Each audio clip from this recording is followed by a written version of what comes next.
Imagine an intelligence so ancient, so advanced, that it doesn't think as individuals. It thinks as one, a hive mind that has been watching human civilization since the very first cave painting. Abductees describe them as the Mantids, tall, exoskeletal. They communicate directly into your brain, and they are the ones in charge. The Greys? They're just the workers. The Mantis beings are the intelligence, and they are standing right behind us.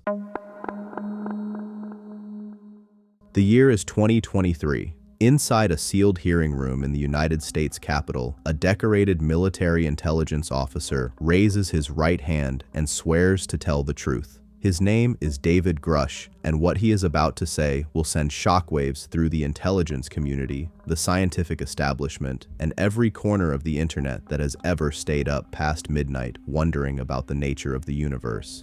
He tells the assembled Congressional committee, under oath, on the record, in front of cameras broadcasting to millions, that the United States government has, for decades, been in possession of non-human craft, non-human biologics, non-human intelligence. He uses that word deliberately. Not extraterrestrial, not alien, non-human, because somewhere in the classified corridors of America's most secret programs, the people who know what is really happening have chosen language with surgical precision, and the word they have chosen does not close any doors. It opens them all. That hearing, that moment, that sworn testimony is where the modern chapter of this story begins. But the story itself, the real story, the one that has been accumulating across centuries of human experience, across cultures that never spoke to one another, across deserts and rainforests and Arctic tundra and the backyards of suburban America, that story is very, very old. And at the center of it, if you are willing to look, if you are willing to follow the evidence wherever it leads, you will find something that does not look like a gray-skinned, large-headed being from science fiction. You will find something that has compound eyes. You will find something with a chitinous exoskeleton. You will find something that moves with a precision and a stillness that no mammal could achieve. You will find the insectoids. This is their story, or rather, this is our story about them. And by the time we are finished, you may never look at a praying mantis the same way again. Top 10 proof of insectoid aliens among us. Welcome to What We Know. If you have stumbled upon this documentary expecting the familiar iconography of alien visitation, the silver saucers, the spindly gray figures, the blinking lights above cornfields, you are in the right place, but perhaps the wrong mindset. What we are going to present over the next hour is not a collection of blurry photographs and unverified internet rumors. What we are going to present is a systematic, category-by-category examination of evidence, historical, testimonial, physical, biological, governmental, and experiential, that points toward the existence of an intelligence on this planet that is not human in origin, that appears to be entomological in morphology, and that has been interacting with our species for a span of time that stretches back to the very origins of recorded civilization. We are talking about insectoid beings. We are talking about entities that witness after witness across every continent and every century has described in strikingly consistent terms. Tall, between 6 and 9 feet in height, with elongated limbs jointed in multiple places, with heads that taper to a point or carry two prominent compound structures, where eyes would be on a mammal, with a surface texture that is not skin in any mammalian sense, but is instead hard, layered, reflective, chitinous. Beings that communicate not through sound, but through what experiencers consistently describe as direct mental transmission. Beings that seem to operate with a kind of collective awareness, a shared intelligence that has no analog in human social organization, but has a very clear analog in the superorganism behavior of ants, bees, and termites. We are going to present 10 categories of proof. We are going to move through them in ascending order of significance, from the most ancient and diffuse to the most recent and concrete. And we are going to do so without sensationalism, without the cheap tricks of late-night cable documentaries, without manufactured suspense designed to keep you watching through commercial breaks. There are no commercial breaks here. There is only the evidence. So, let us begin. The ancient record, what our ancestors saw and drew and built. Before we reach the congressional hearings and the whistleblowers and the classified programs, we have to go back. We have to go back to a time before governments existed, before classification systems existed, before there was any institutional machinery capable of suppressing information. We have to go back to when human beings recorded what they saw with their hands, in stone and pigment and clay, and left those records in places that have survived thousands of years of weather and war and the grinding erosion of time. We have to go back to the oldest testimony there is, which is the testimony of the image. And when you go back that far, and when you look at those images with the question of insectoid entities in mind, what you find is not one or two ambiguous cave paintings that could be interpreted in multiple ways. What you find is a global pattern, a repeating motif, a figure that appears again and again in cultures separated by oceans and millennia, that looks for all the world like a tall, thin being with oversized compound eyes, with limbs that bend the wrong way, with antennae, with the posture and the proportions of a giant insect standing upright. Proof number 10. Ancient art, architecture, and mythology, the insectoid presence in the human record. Let us begin in the caves of Val Camonica in the Lombardy region of northern Italy. These caves contain one of the largest collections of prehistoric petroglyphs in the world, with over 200,000 individual rock carvings spanning a period from roughly 10,000 BCE to the Roman conquest of the region in the 1st century BCE, a continuous artistic tradition spanning approximately 10 millennia. Among the thousands of images inscribed on these rocks, images of animals, hunting scenes, agricultural tools, human figures in various postures, there is a subset of images that has puzzled archaeologists for as long as the site has been systematically studied. These images depict figures that are not quite human and not quite animal. They are tall and elongated. They are often shown in pairs or groups. They have what appear to be round or compound structures on their heads, sometimes described by archaeologists as helmets, sometimes as halos, sometimes as unexplained ceremonial headgear. But look at these figures not through the lens of conventional archaeology, which has a professional and institutional incentive to interpret everything in terms of human cultural production, and look at them instead through the lens of comparative morphology. That is, look at them and ask what living or once living form they most closely resemble. And you will notice something remarkable. The proportions, the head structure, the limb configuration, the way the figures hold themselves. These are not human proportions. They are insectoid proportions. They are the proportions of a being with a larger cranium relative to its body, with limbs that are too long, with what could be antennae or compound eye structures rendered in the visual vocabulary of a prehistoric artist who has never encountered any of our modern concepts of alien life, and who is therefore drawing what he or she actually saw, using the only tools available, which are hands and stone and pigment, and the fundamental human drive to record what is real. Val Camonica is not alone.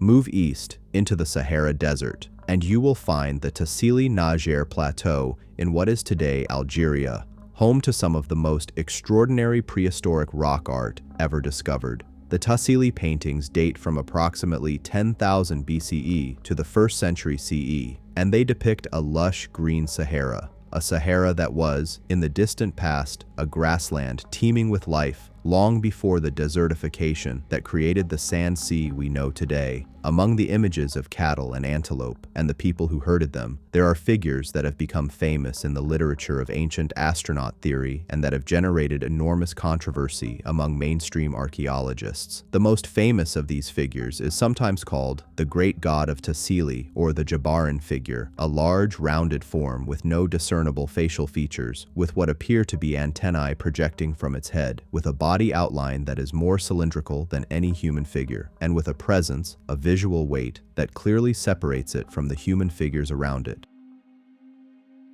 which are rendered in the elongated, fluid style typical of Saharan rock art.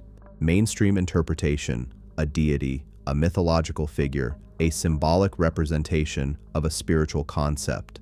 Alternative interpretation: a record, as accurate as the artist could make it, of a non-human being observed in physical reality. And the reason the alternative interpretation deserves serious consideration is not because it is romantic or exciting, though it is both of those things, but because it is consistent, because the same figure, rendered in the same way, with the same morphological signatures, keeps appearing in cultures that had no contact with each other. Go north and east to ancient Egypt, and you encounter the insectoid presence not in marginal cave art, but in the very center of the most sophisticated and long-lived civilization the ancient world produced. The scarab, Khepri, was not merely a decorative motif for the Egyptians. It was one of the most important divine principles in the entire Egyptian cosmological system. Khepri was the god of the rising sun. Yes, but more fundamentally, Khepri was the principle of transformation, of becoming, of the emergence of new life from what appears to be dead or inert matter. The Egyptians saw the scarab beetle rolling its ball of dung across the desert and observed in it something that transcended ordinary animal behavior. They saw in it a being that carried within it the seeds of life,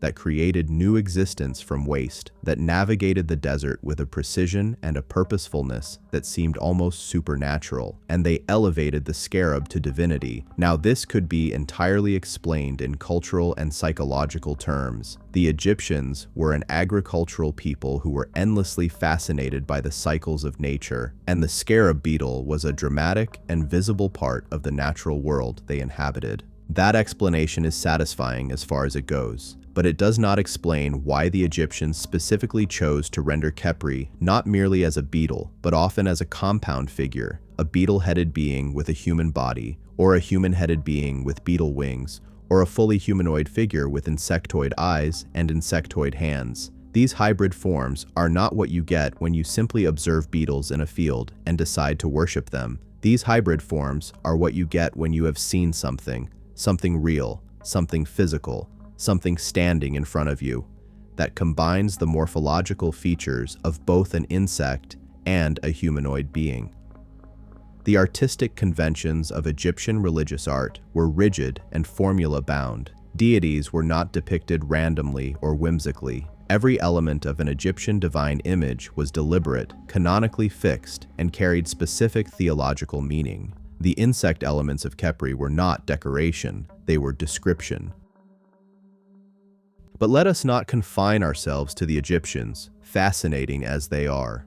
Let us cross the Atlantic to the cultures of Mesoamerica, which developed in complete isolation from the Old World, and yet produced religious and artistic traditions that contain some of the most striking insectoid imagery in the human record. The Zapotec civilization of what is today Oaxaca, Mexico, which flourished from roughly 500 BCE to 700 CE, produced hundreds of ceramic funerary urns depicting beings in elaborate costumes and regalia. Among the most common figures on these urns is a being that scholars call the bat god, or the Cosijo, the Zapotec rain deity, but whose visual characteristics include features that do not map cleanly onto any bat or any human or any animal that actually inhabits the region.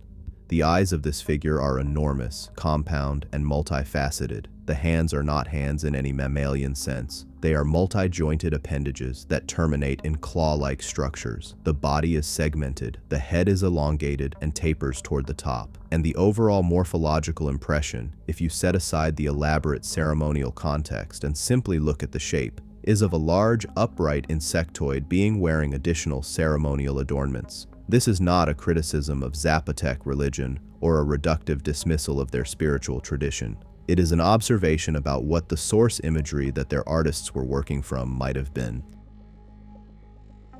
Move further north in time and geography to the Maya civilization at its classical peak between 250 and 900 CE, and you find the insectoid motif embedded not only in religious iconography, but in the very architecture of the civilization's most sacred spaces. The corbelled arches of Palenque and Chichen Itza incorporate geometric patterns derived from insect morphology, specifically the hexagonal cellular structure of the honeybee comb, rendered at architectural scale. The Temple of the Inscriptions at Palenque, which contains the famous sarcophagus of Lord Pakal, is oriented to astronomical events with a precision that required decades of systematic observation and a mathematical sophistication that still impresses modern astronomers. But what is less often discussed about that temple is the imagery carved on the walls of the sarcophagus chamber itself, which depicts beings in serpentine and insectoid form, descending from what appear to be mechanical or architectural structures in the sky. The conventional interpretation is that these images represent the Mayan cosmological concept of the world tree and the deceased king's journey to the underworld. The alternative interpretation, one that is consistent with the insectoid contact hypothesis, is that they represent actual events,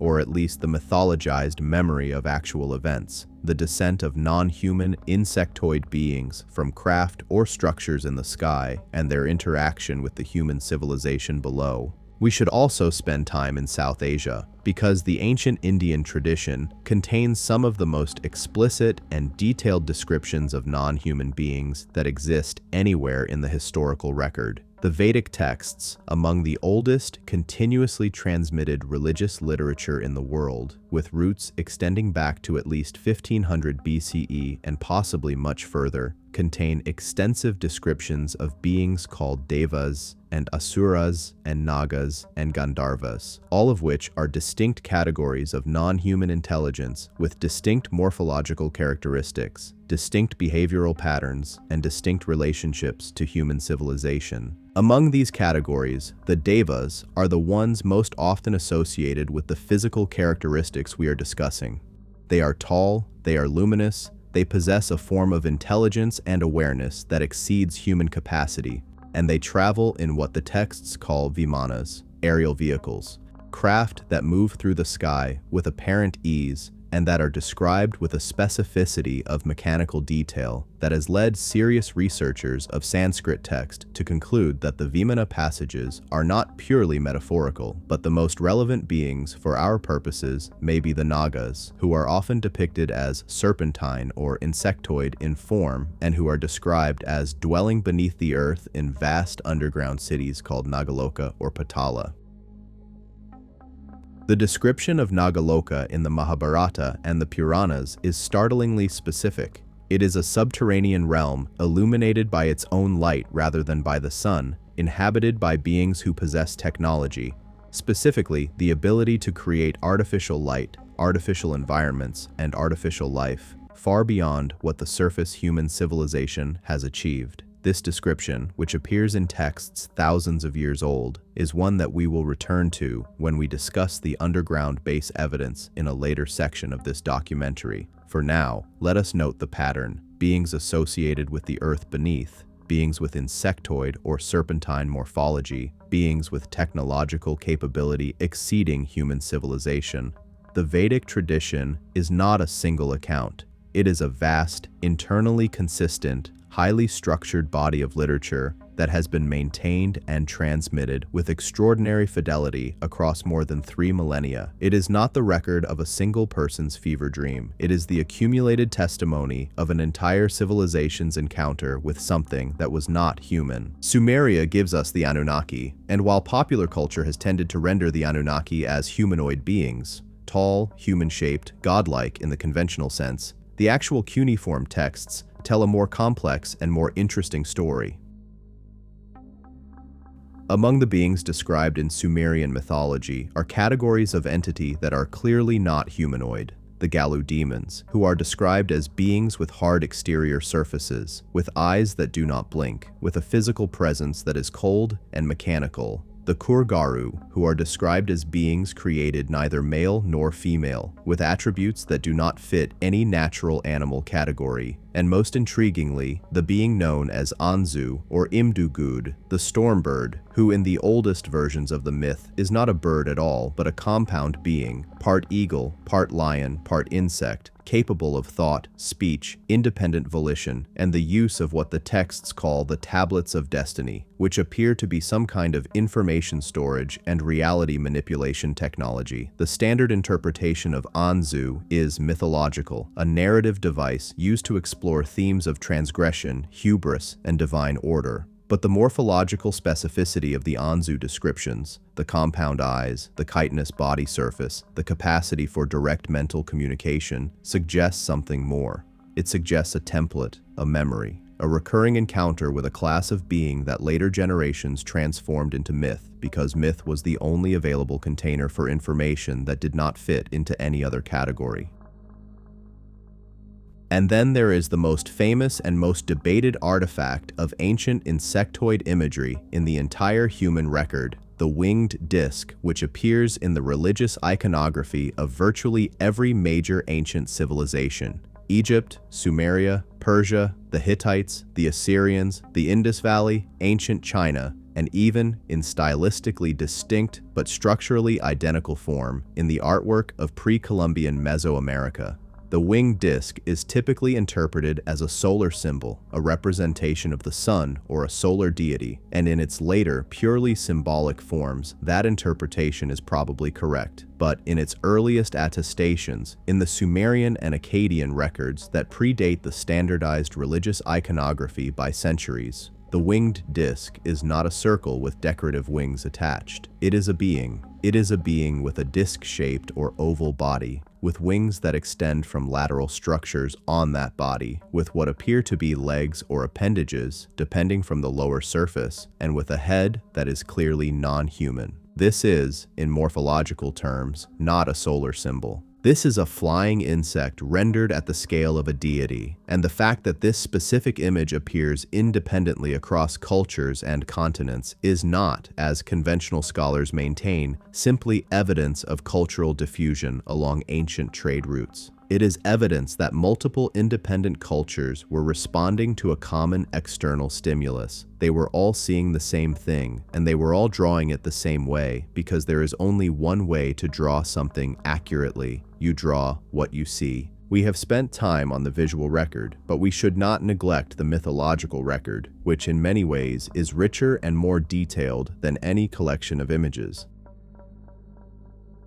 The mythology of practically every culture on Earth contains beings that, when stripped of their later theological elaborations and their culture-specific narrative contexts, reveal a consistent core: tall, non-human, insectoid beings with superior intelligence, technological capability, and a complex and sometimes adversarial relationship with human civilization. The Greek myth of the Myrmidons, the warrior race created by Zeus from ants at the request of Aeacus, is usually treated as a simple etiological myth explaining the origin of the Myrmidon people. But the details of the myth are strange. The Myrmidons are not simply people who descended from ant worshippers or people who were metaphorically compared to ants. They are people who were literally transformed from ants, who retained in their human form the organizational discipline, the collective loyalty, the physical hardness, and the absolute obedience to hierarchy that characterizes ant social structure.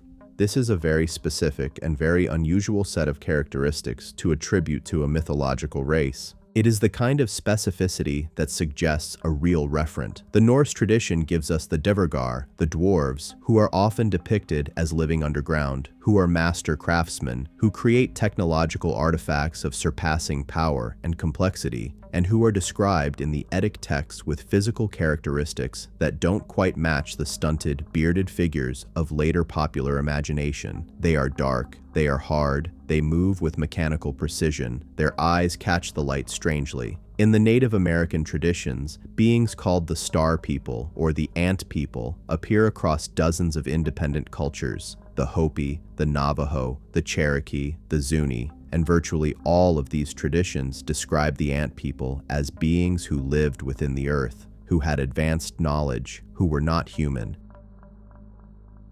and who interacted with human beings during specific periods of crisis or transition in human history. The Hopi tradition in particular is remarkably explicit. The ant people are described as having kept the Hopi ancestors alive during a period of surface catastrophe, sheltering them underground and providing them with food and knowledge until it was safe to return to the surface. This is not a general description of insects as a nature symbol. This is a specific account of a specific relationship between human beings and a specific category of non-human intelligence that inhabited the spaces beneath the earth. The mythological evidence alone, divorced from any other category of data, would be sufficient to establish that something insectoid was a persistent and widely distributed feature of pre-modern human experience. But it does not stand alone. It is the foundation upon which 8 other categories of evidence have been building for the past several decades, and to which we will now turn. From ancient record to modern encounter.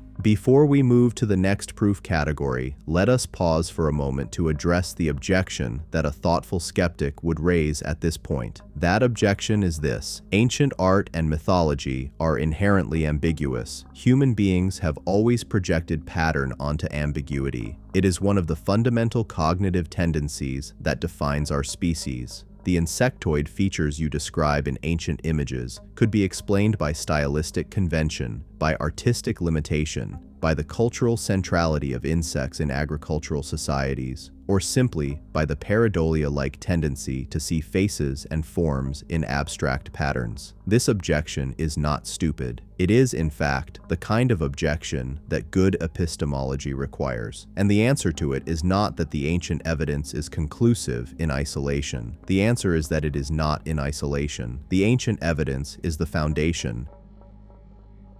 And on top of that foundation stands a structure of modern, documented, investigated, and in many cases corroborated evidence that is much harder to dismiss. The ancient evidence tells us that this phenomenon is not new, that it has been part of the human experience for as long as human beings have been recording their experience. But the modern evidence tells us that it is ongoing, that it is happening now, that people alive today have encountered what the ancient Egyptians tried to carve in stone and what the Hopi tried to encode in ceremonial tradition. And the modern evidence is where we turn now. Proof number 9, the geometry of the hive, insectoid intelligence in crop circle formations. The crop circle phenomenon is one of the most controversial and, it must be said, one of the most misrepresented subjects in the entire field of anomalous research. The popular narrative, the one that television documentaries and skeptical debunkers have between them constructed over the past 4 decades, runs something like this.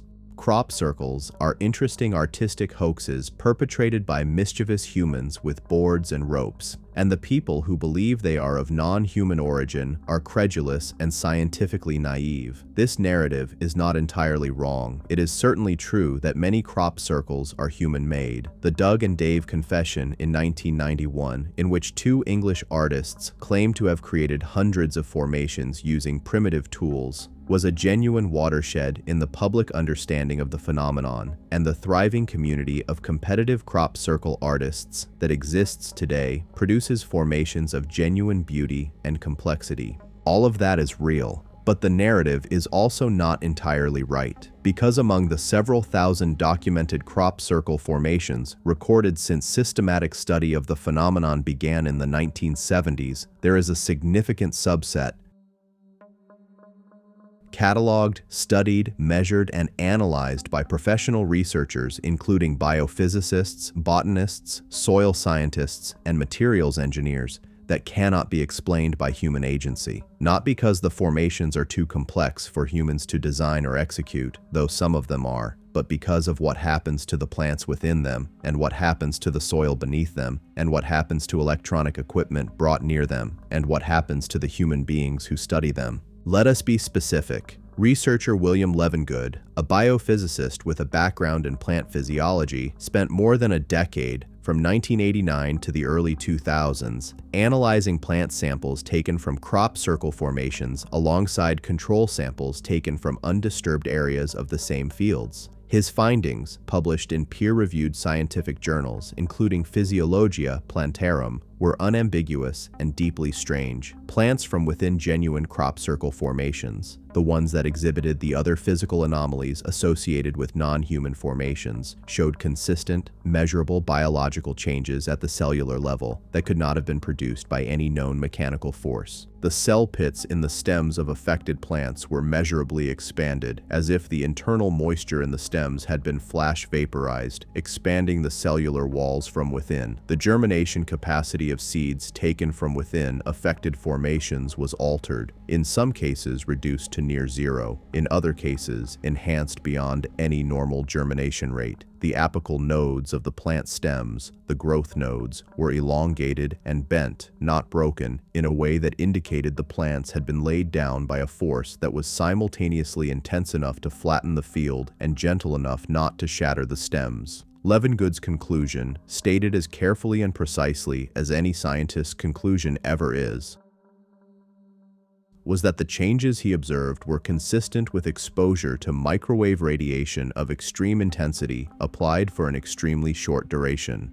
This is not the signature of boards and ropes. This is the signature of directed energy. Other researchers have found that the soil within non-human crop circle formations is altered in ways that are equally inexplicable by conventional means. The crystalline structure of certain minerals in the soil, particularly magnetite and other iron oxides, is changed in a way that requires temperatures of several hundred degrees Celsius and pressures inconsistent with any normal atmospheric process. The surface of the soil within formations sometimes shows a vitrified or glass-like quality, as if it has been momentarily subjected to enormous heat.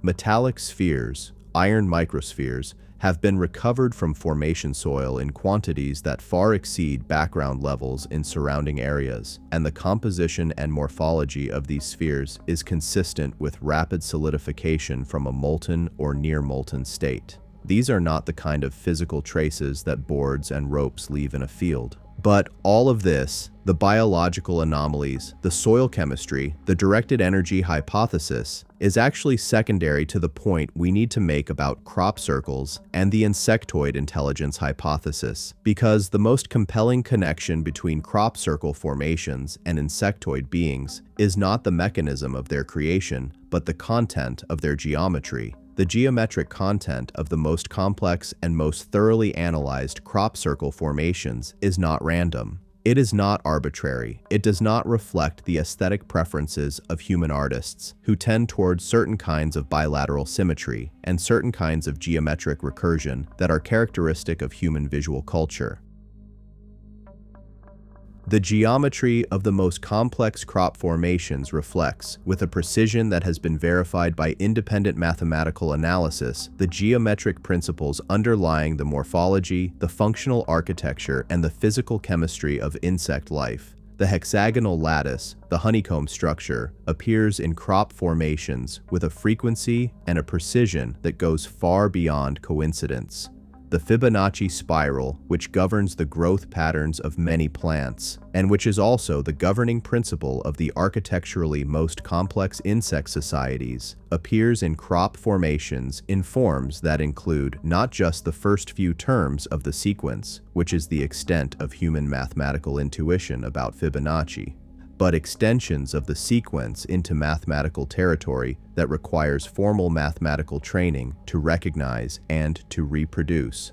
The logarithmic spiral, the golden ratio, the geometric relationships between insect compound eye facets and the overall eye surface. These are present in crop formations, embedded in the geometry of the designs, at a level of mathematical precision that exceeds the intentional output of any human artistic tradition. Among the formations that most explicitly encode insectoid morphology, the most famous and most extensively analyzed is the Chilbolton Arecibo response formation, discovered in a field adjacent to the Chilbolton radio telescope in Hampshire, England, in August 2001. Two formations appeared in the field within a few days of each other. One was a rectangular formation that appeared to encode using the same binary encoded pixel format as the original 1974 Arecibo message sent by humanity priority toward the M13 globular cluster, a modified version of that message, modified in ways that corresponded to a different kind of biology, a different planetary system, and a different technological signature than the human original. The second formation depicted a face. Specifically, it depicted a face that was not human, a face with large, compound, laterally positioned eyes, a diminished mouth structure, an enlarged cranium, and, most significantly for our purposes, a surface texture rendered through the standing wheat medium that conveyed a chitinous or armored quality, rather than the smooth mammalian skin texture that a human artist would naturally render. The Chilbolton Formation face is, in morphological terms, more consistent with an insectoid being than with a gray or a humanoid. Independent researchers who have analyzed the geometry of the face formation have noted that the proportions of the facial features correspond not to human facial proportions, which follow well-documented aesthetic and biological constraints, but to the proportions of the compound eye of a large social insect, scaled up and applied to a face-like configuration. This is not a connection that jumps out at casual observation. It is a connection that reveals itself only under rigorous geometric analysis, which means that if it is intentional, if the insectoid face geometry is not coincidence but message, then the authors of the Chilbolton Formation were communicating not to casual observers, but to scientists and mathematicians capable of performing that analysis, which tells us something about the intelligence level of whoever or whatever made that formation.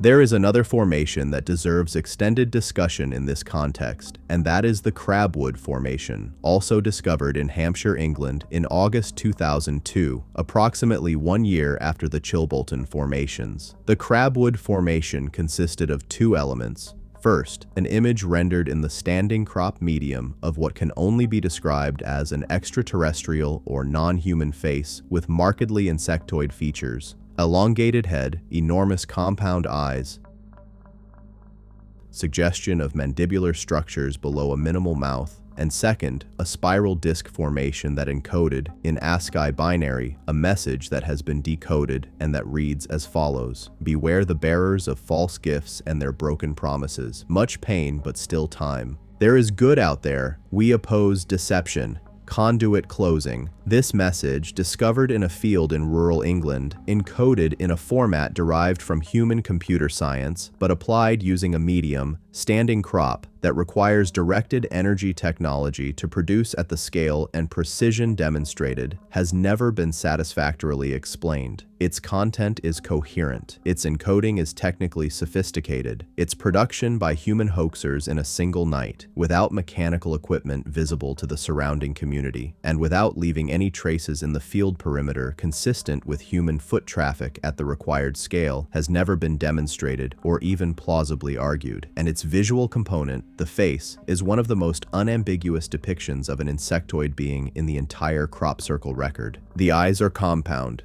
The head is elongated and posteriorly enlarged, consistent with a larger brain cavity. The surface texture is hard, not soft. The overall impression, and this is an impression shared by independent analysts who have examined high-resolution aerial photographs of the formation, is of a being that is more insect than anything else in our biological vocabulary. We should note, before we move on, that the crop circle evidence for insectoid intelligence is often the entry point through which researchers begin to take the broader hypothesis seriously, precisely because it bypasses the epistemological problem of testimony. When a person tells you they saw an insectoid being, you must evaluate their reliability as a witness, their psychological state, their possible motivations for confabulation, their exposure to cultural material that might shape their narrative. All of those evaluations are legitimate, but when a geometric figure appears in a field, and that figure, under rigorous mathematical analysis, encodes principles derived from insect morphology and insect mathematics, you are not evaluating a person's reliability, you are evaluating mathematics, and mathematics is either right or wrong. The analysis either holds up or it doesn't, and the analysis, in the cases we have described, holds up. The insectoid geometry in the major crop formations is not an artifact of confirmation bias or wishful thinking. It is a measurable, repeatable, independently verifiable feature of the formations, and that makes it, in the hierarchy of evidence, significantly more robust than anything that rests on individual testimony alone. We have established, through the ancient art and mythology evidence and through the geometric content of the most significant crop formations, that there is a pattern, an ancient, persistent, globally distributed pattern, connecting insectoid beings to the human experience of the anomalous.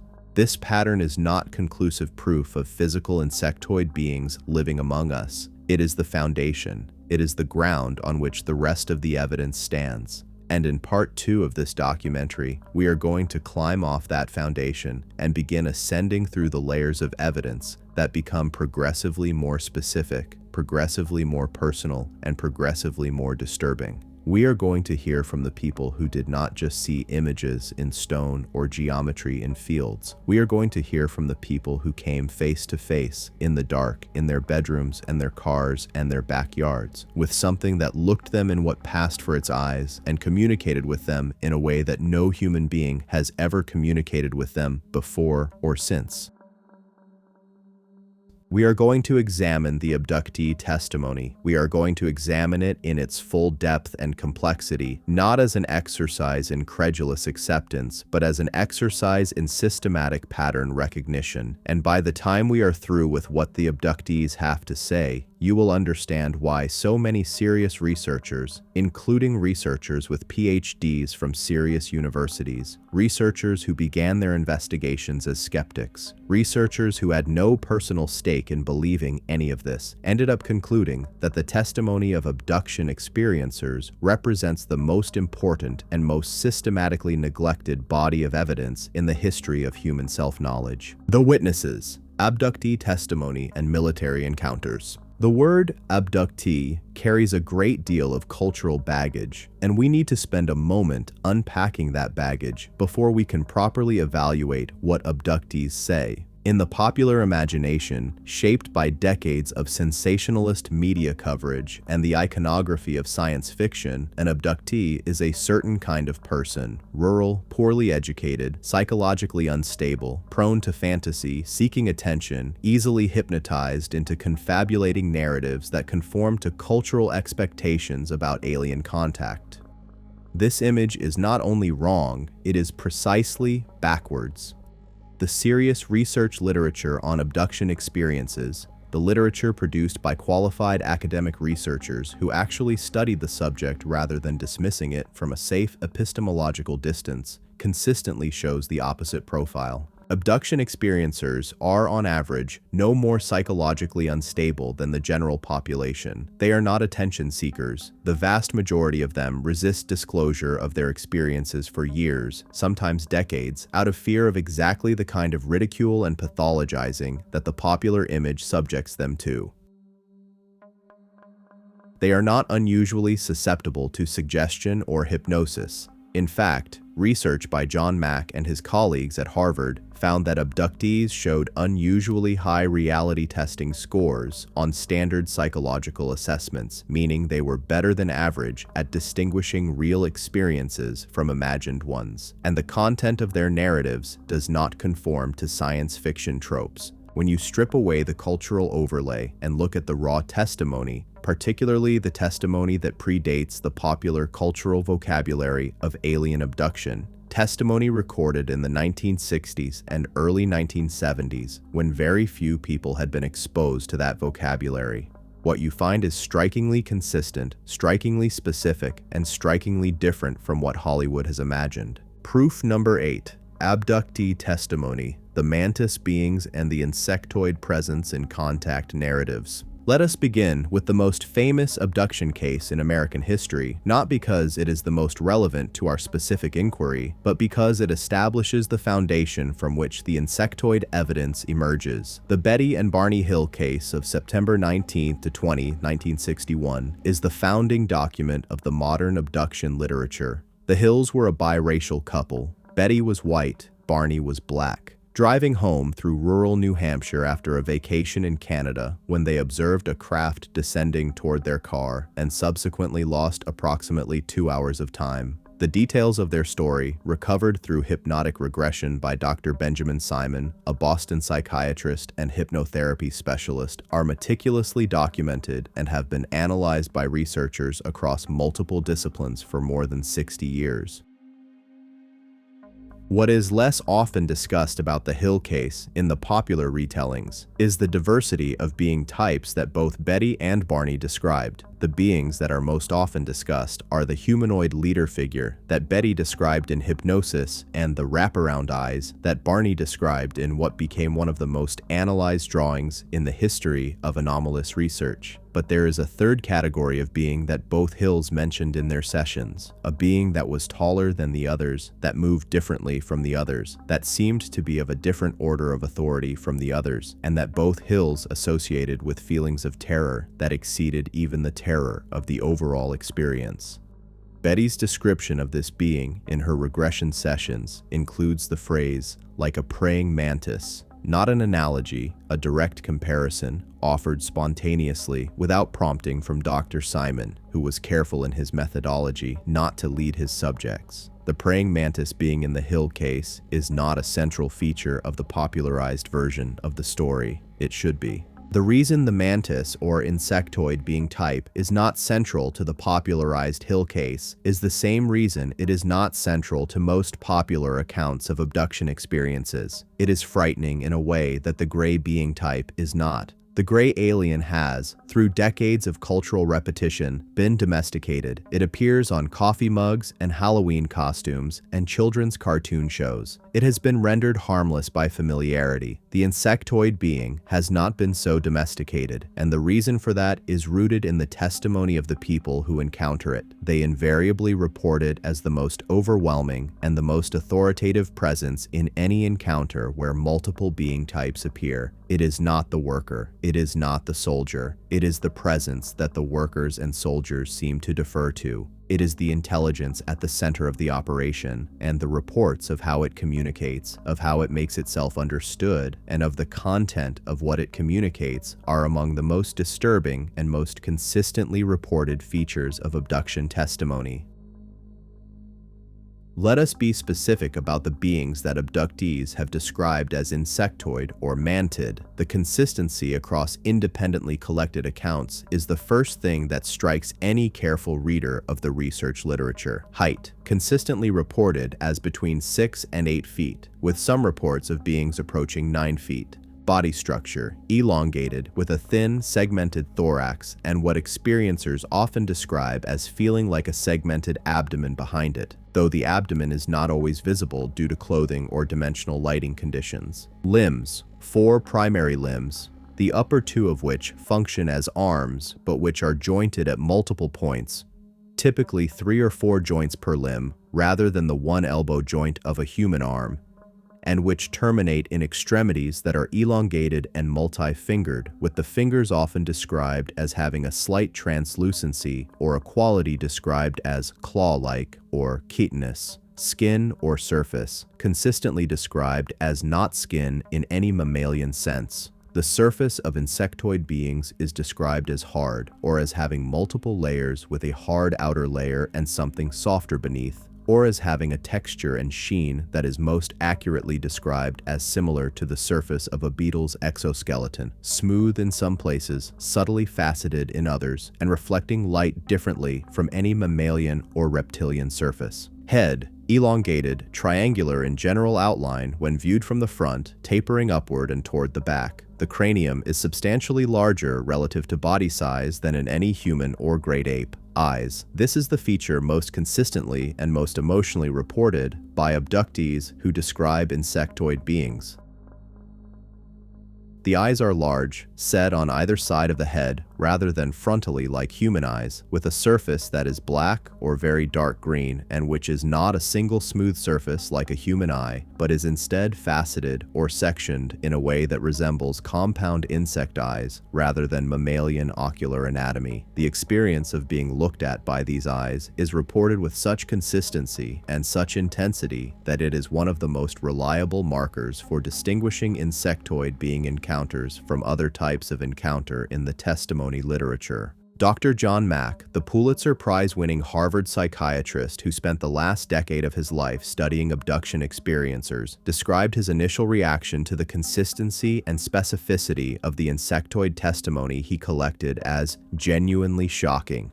Mack was not a person given to hyperbole. He was a clinically trained, academically distinguished researcher who had built his career on rigorous empiricism. He began his investigations into abduction experiences in the early 1990s with a frankly skeptical orientation, expecting to find that the experiences were artifacts of psychological disturbance or cultural suggestion. What he found instead was documented in his landmark 1994 book, Abduction: Human Encounters with Aliens and its 1999 follow-up Passport to the Cosmos. What he found was a population of experiencers who were psychologically normal, who produced consistent accounts across a wide range of cultural backgrounds and educational levels, and whose accounts contained specific details, including the insectoid being type, that did not derive from science fiction and could not be explained as products of cultural suggestion or hypnotic confabulation. Mack's conclusion, stated carefully, qualified appropriately, but stated, was that the abduction phenomenon involved real events with an objective external component. That something real was happening to these people, and that the most parsimonious explanation for the consistency and specificity of their accounts was that they were accurately describing genuine experiences of encounter with non-human beings. Among the researchers who have worked most extensively with insectoid being testimonies specifically, rather than abduction experiences generally, is researcher Mary Rodwell, an Australian clinical hypnotherapist and regression therapist who has worked with more than 3,000 experiencers over the course of 3 decades. Rodwell has noted in multiple publications and presentations that the insectoid being type, which she refers to as the Mantid type, to distinguish it from more general insectoid descriptions, is reported by a significant minority of her client base, and that the Mantid encounters have a specific characteristic that distinguishes them from encounters with gray or humanoid being types. That characteristic is authority. In virtually every case where a Mantid being appears alongside other being types, the Mantid is perceived by the experiencer as being in charge. It is the Mantid that makes the significant decisions. It is the Mantid that performs or supervises the most technically sophisticated procedures. It is the Mantid that communicates in the most complex and information-dense way. And it is the encounter with the Mantid that produces the most lasting psychological effects, both the most traumatic and, paradoxically, the most transformative. Rodwell has documented multiple cases in which experiencers who underwent encounters with Mantid beings subsequently reported significant and measurable changes in cognitive ability, in intuitive capacity, and in what can only be called their relational understanding of the universe. These changes were not the result of therapy. They preceded therapy, often by years, and they were consistent with the kind of cognitive expansion that would be expected if a human nervous system had been directly interfaced with an intelligence operating at a significantly higher level of complexity. Let us look at some specific cases, because the pattern recognition exercise that we are asking you to perform requires specifics, not generalities. In 1973, in the town of Pascagoula, Mississippi, 2 men named Charles Hickson and Calvin Parker were fishing from a pier on the Pascagoula River when they described being taken aboard a craft and subjected to an examination by beings they described as claw-handed, elephant-skinned, and robotic in movement. The Pascagoula case has typically been discussed in terms of the robotic beings, the so-called claw creatures. But Parker, who for decades maintained a lower profile than Hickson and who came to wider public attention only in 2018 with the publication of his own memoir, has provided more detailed accounts of the beings that he encountered than Hickson. Parker describes a hierarchy of beings within the craft, smaller drone-like beings at the operative level, and a taller, more authoritative being that he describes with characteristics consistent with the insectoid type. Larger, darker eyes with a complex surface, an exoskeletal quality to the skin, a presence that communicated not through sound, but through a form of direct emotional and informational transmission. Parker's insistence on this distinction, on the hierarchy of beings and the specific authority of the larger insectoid entity, is all the more remarkable because it is precisely the hierarchy that dozens of other independent accounts describe, accounts that Parker has consistently maintained he was unaware of when formulating his own narrative. In 1988, in what has become known in the research literature as the Allagash abductions, 4 men, Jim Weiner, Jack Weiner, Charlie Foltz, and Chuck Rock, were camping in the Allagash Wilderness Waterway in Maine when they observed a large, brilliant light over the water. All 4 men underwent hypnotic regression and produced independent and largely consistent accounts of a subsequent abduction event. Among the being types they described were several that have insectoid characteristics. Tall beings with large compound-seeming eyes that examine the men in a clinical, apparently emotionless manner. Beings that communicate through direct mental transmission. Beings whose movements are described as too precise, too efficient, too mechanically perfect to be mammalian. The 4 men, 2 of them trained artists, produced independent drawings of the beings they encountered. And when these drawings are laid side by side, the morphological consistency is striking. The head proportions, the eye placement and size, the limb configuration, the overall body plan, the 4 independent drawings converge on a being that, if it existed, would be more accurately described as insectoid than as any other morphological category in our existing biological vocabulary. The abduction testimony literature is vast.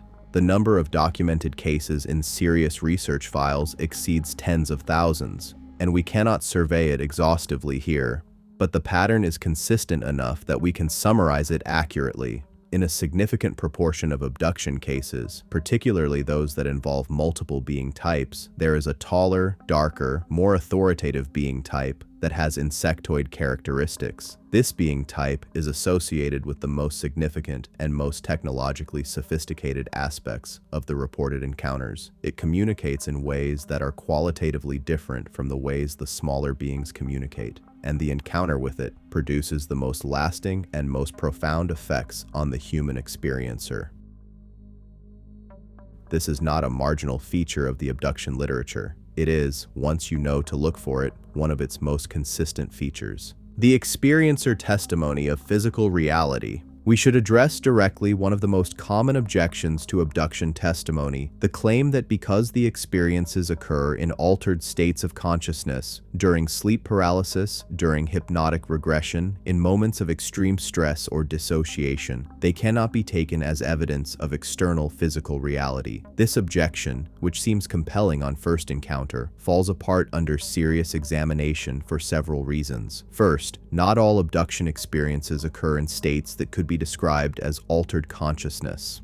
A significant minority of experiencers report initial contact while fully awake and alert, in ordinary daytime conditions, sometimes in the presence of other witnesses who observe at least part of what happens. Second, the physical evidence associated with abduction experiences, and there is physical evidence, does not care about the state of consciousness of the person who produced it. Unexplained marks and lesions on the bodies of experiencers, documented by physicians. Anomalous implants recovered from the bodies of experiencers, analyzed by material scientists. Anomalous biological changes in experiencers, documented in clinical settings. None of this evidence depends on the epistemological status of the experiencer's subjective account. It exists in the physical world, and it requires physical explanation. Third, the specific content of the insectoid descriptions, their morphological specificity, their consistency across culturally diverse populations, and their non-correspondence with science fiction conventions, is difficult to account for as a product of cultural suggestion or psychological confabulation. The insectoid being type is not the alien that Hollywood imagined and that people raised on science fiction would naturally confabulate. It is a specific, unusual, morphologically coherent being type that appears in testimony collected from people who have no obvious cultural exposure to it. That is the signature of real data, not imagined data. Proof number 7, military and intelligence encounters, the classified record. We turn now from the testimonies of private individuals to the testimonies of military personnel and intelligence professionals, a category of witness that brings with it a different and in many ways more compelling evidential weight. Military witnesses are trained observers. They are accustomed to operating under conditions of stress and uncertainty. They are, by professional disposition and training, inclined toward conservative and skeptical interpretations of anomalous phenomena. They have professional reputations that are put at risk by making claims that their peers would consider extraordinary. And yet the military record of encounters with non-human beings, including beings described with insectoid characteristics, is both extensive and, in its most recent manifestations, publicly acknowledged. The barriers that once prevented military witnesses from speaking are crumbling, and what is being said by people whose professional credibility cannot be easily dismissed is extraordinary. Let us begin with the foundational case, the Roswell incident of July 1947 and its now extensively documented aftermath. The official story of Roswell, that the material recovered from the debris field north of town was the wreckage of a weather balloon, later revised to a Project Mogul balloon, is no longer accepted by anyone who has seriously examined the available evidence. The documentary record, assembled through decades of investigative journalism, Freedom of Information Act filings, and the testimonies of military witnesses who came forward before their deaths, establishes beyond any reasonable doubt that something non-conventional was recovered from the desert outside Roswell in July 1947, and that the recovery was classified at the highest level. What is less settled, and what is more relevant to our specific inquiry, is the nature of the beings recovered at or near the crash site. The witness testimonies regarding the beings are varied and sometimes contradictory, which is precisely what you would expect from witnesses who observed them under chaotic and traumatic conditions. But within that variation, there are consistent threads, and some of those consistent threads have insectoid characteristics. Mortician Glenn Dennis, who reported receiving calls from the Roswell base mortuary officer asking about the preservation of bodies in extreme conditions and about small, non-standard coffins, described the being he was shown by a nurse who worked at the base as having features that did not match the standard gray alien iconography. She described skin that had a hardness to it, not soft flesh, eyes that were not the large black oblate structures of the popularized gray alien, but were positioned differently, further around the head, and hands that had too many segments, too many joints, fingers that bent in ways human fingers did not bend. Dennis's account, dismissed for years as confabulated or exaggerated, gains credibility when placed alongside other testimony that converges on the same insectoid morphological features. But Roswell, whatever really happened there, is 75 years in the past. It is the more recent military testimony that carries the most current evidential weight. And here, we must discuss in some detail the testimonies associated with the modern UAP disclosure process that has accelerated dramatically since 2017. In that year, the publication by the New York Times of a story about a classified Pentagon program called the Advanced Aerospace Threat Identification Program, AATIP, opened a crack in the wall of official silence that has widened steadily since. The 2017 Times story revealed, for the first time in mainstream media with government-sourced documentation, that the U.S. military had collected footage of unidentified aerial phenomena that exhibited flight characteristics outside the performance envelope of any known human technology. The story named Luis Elizondo, a former intelligence official, as the director of AATIP, and Elizondo subsequently became a public spokesperson for the proposition that UAP represented a genuine national security issue that required serious investigation. What Elizondo has said in his public appearances since 2017, carefully, with precision calibrated to what he can say without violating his security clearances, is that the UAP phenomenon is not simply a matter of unusual aircraft. It involves, in his words, phenomena that are transformative in their implications for humanity. He has been asked directly whether the phenomenon involves non-human intelligence, and his answers, parsed for their precise meaning, consistently avoid denial. The establishment of the All-Domain Anomaly Resolution Office, ARO, by Congress in 2022, and the subsequent All-Domain Anomaly Resolution Office hearings of 2023 brought the military testimony dimension to its most explicit and most documented point to date. In July of 2023, 3 witnesses testified before the House Oversight and Accountability Subcommittee on National Security: David Grusch, Ryan Graves, and David Fravor. Of the 3, David Grusch was the most significant for our purposes because Grusch did not simply describe UAP encounters in operational contexts. Grusch, a former intelligence community officer with access to classified special access programs, testified, under oath, on the record, with congressional immunity, that the United States government has for decades been in possession of non-human craft and non-human biologics, the physical remains of beings that piloted or were associated with recovered non-human vehicles.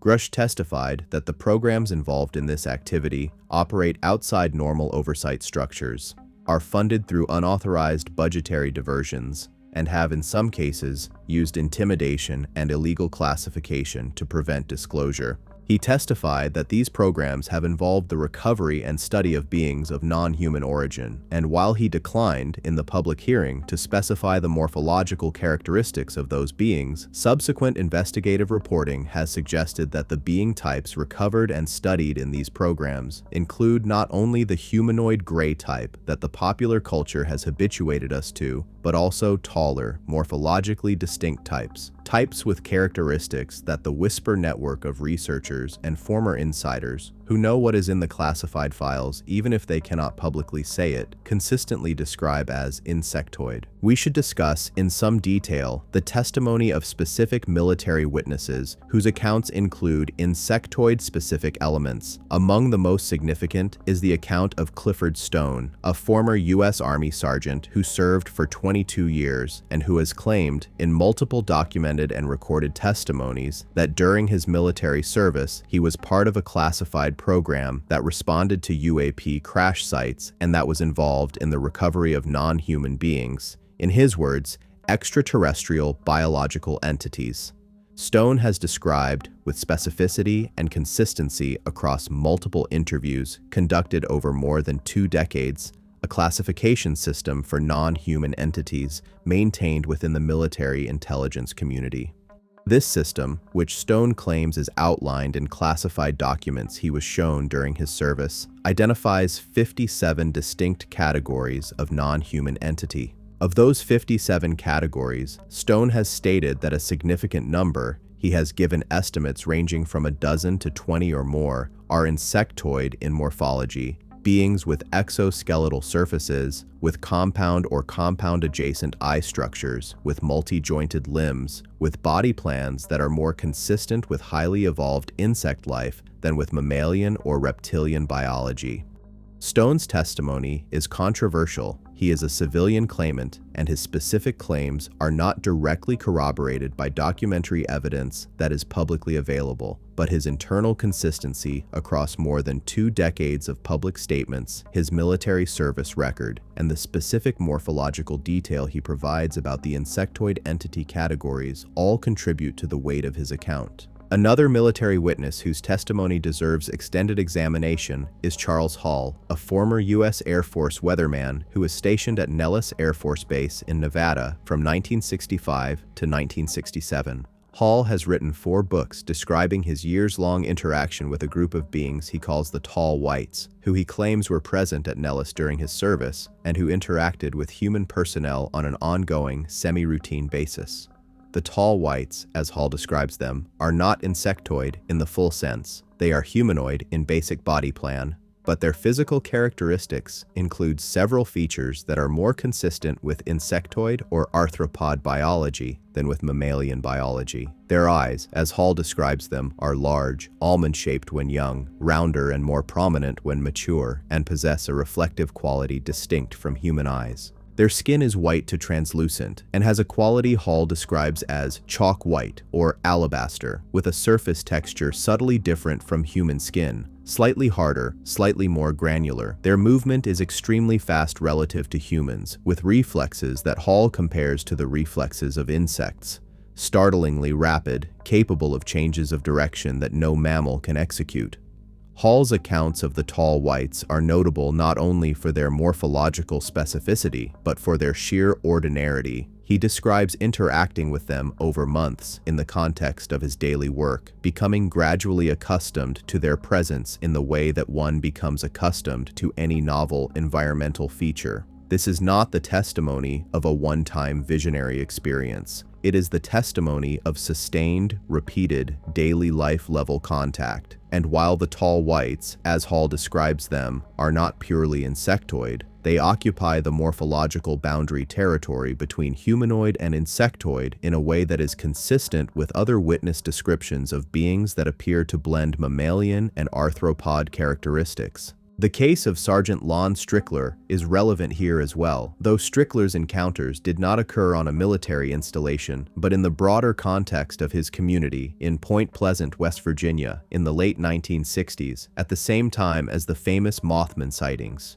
Strickler, who was not a military witness at the time of his encounters, but who has been a consistent and detailed reporter of anomalous phenomena for decades, has documented numerous accounts from Point Pleasant area residents of encounters with beings that are not the Mothman, the winged humanoid figure that dominates the popular mythology of the Point Pleasant period, but are beings described in insectoid terms. Tall, with compound or compound-appearing eyes, with limbs that are too long and too multiplied jointed for any mammal, with a silence and a stillness of movement that witnesses consistently describe as non-biological. The Point Pleasant insectoid encounters, which have been overshadowed in popular culture by the Mothman narrative, represent a cluster of sightings that is geographically concentrated, temporally concentrated, and morphologically consistent in a way that suggests a real phenomenon operating in a specific area over a specific period, and the Point Pleasant period, the 18 months from late 1966 through December 1967, when the Silver Bridge collapse killed 46 people, is associated in the witness testimony with a sense that the non-human beings present in the area during that period were there for reasons related to the approaching disaster, as observers, as monitors, as beings with foreknowledge of events that human beings could not anticipate.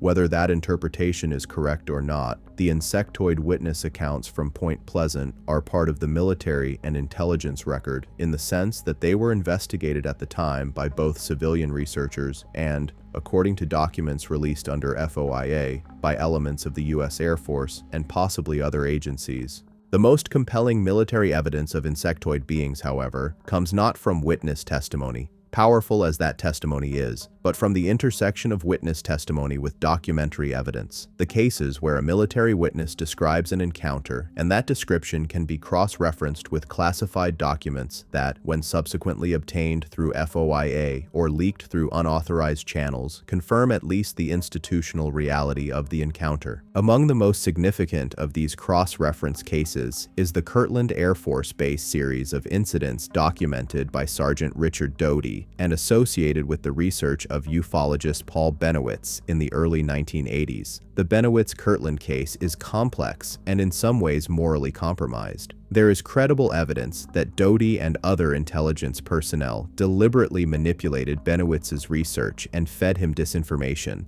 But within the complexity and visible behind the disinformation layer is a core of genuine encounters reported by multiple witnesses and partially documented in classified communications that were subsequently obtained and published.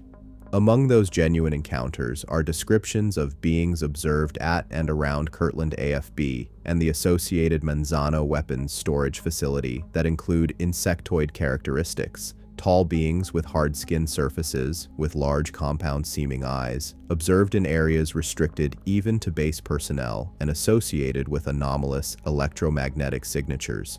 These descriptions are not the product of Doty's disinformation campaign. They predate that campaign, and they correspond morphologically to descriptions from other witnesses and other locations. We should also note, in the context of military encounters, the testimony associated with the Wilson-Davis memo, a document that surfaced in the ufological research community in 2019 and whose authenticity has been extensively debated. The document, if authentic, is a record of a conversation between Dr. Eric Davis, a physicist associated with classified government UAP research, and Vice Admiral Thomas Wilson, a former director of the Defense Intelligence Agency, in which Wilson describes his personal investigation of a special access program that was, in his account, engaged in the reverse engineering of non-human craft. What is most relevant for our purposes is Wilson's alleged description of the beings associated with that program, beings that he describes in Davis's notes as not quite what you'd expect,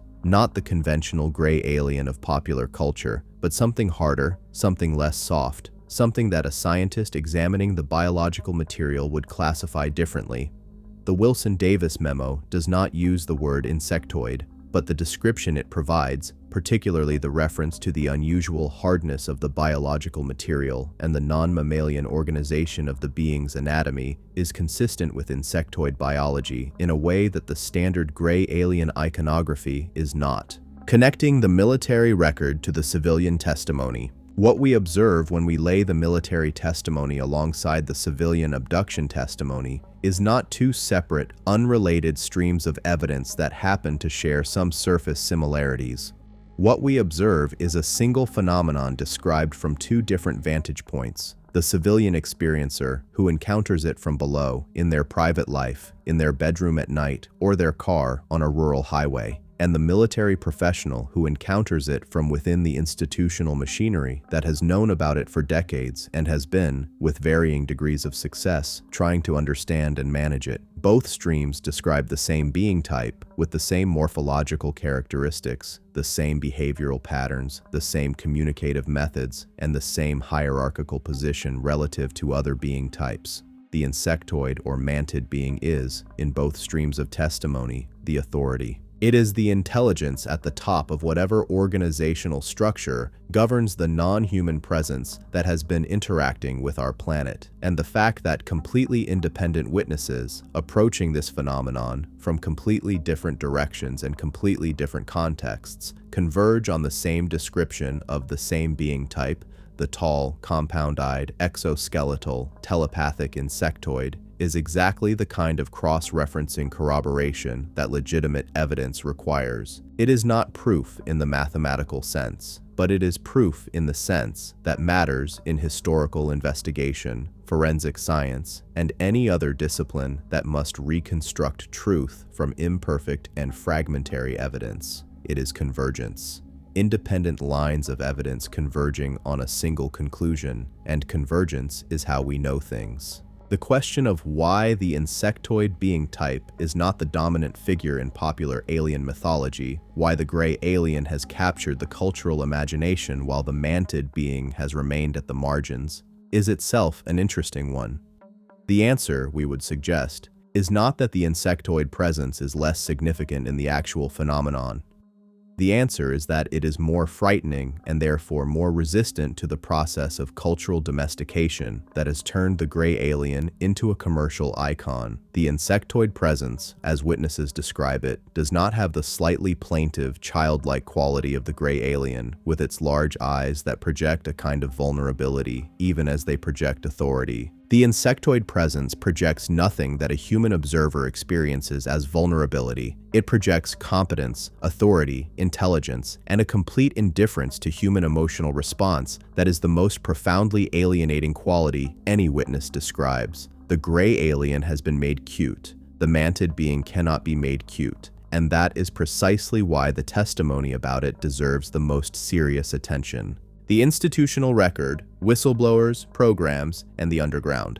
There is a moment in every significant historical revelation when the weight of evidence becomes so great that institutional denial can no longer be maintained without collapsing into obvious absurdity. We are at that moment with the non-human presence phenomenon. The convergence of documented congressional testimony, whistleblower accounts from credentialed insiders, FOIA-obtained classified documents, and the sheer organizational logic of what those documents describe has brought us to a point where the question question is no longer whether the government knows about non-human intelligence operating on Earth. The question is what they know, how long they have known it, and why, despite knowing it, they have spent 70+ years telling the public that there is nothing to see here. The answer to that last question, which is the most politically charged of the three, is something we will address. But first, let us examine the evidence that makes the question unavoidable.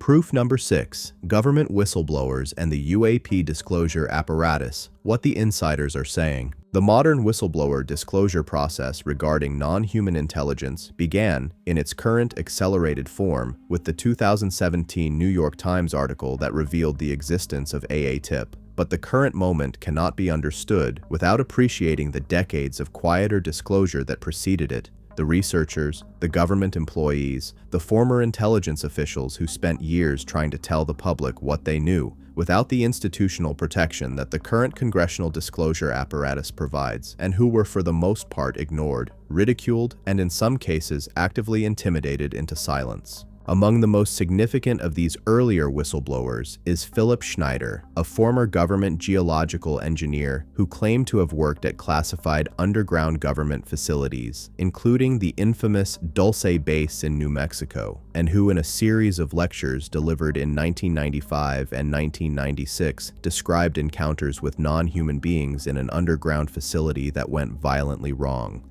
Schneider's story is contested. He died in circumstances that were officially ruled a suicide, but that his supporters maintain were a murder made to look like a suicide, and the specific claims he made about the Dulce facility have never been independently verified through documentary evidence. But several features of his account are worth noting in the context of the Insectoid evidence.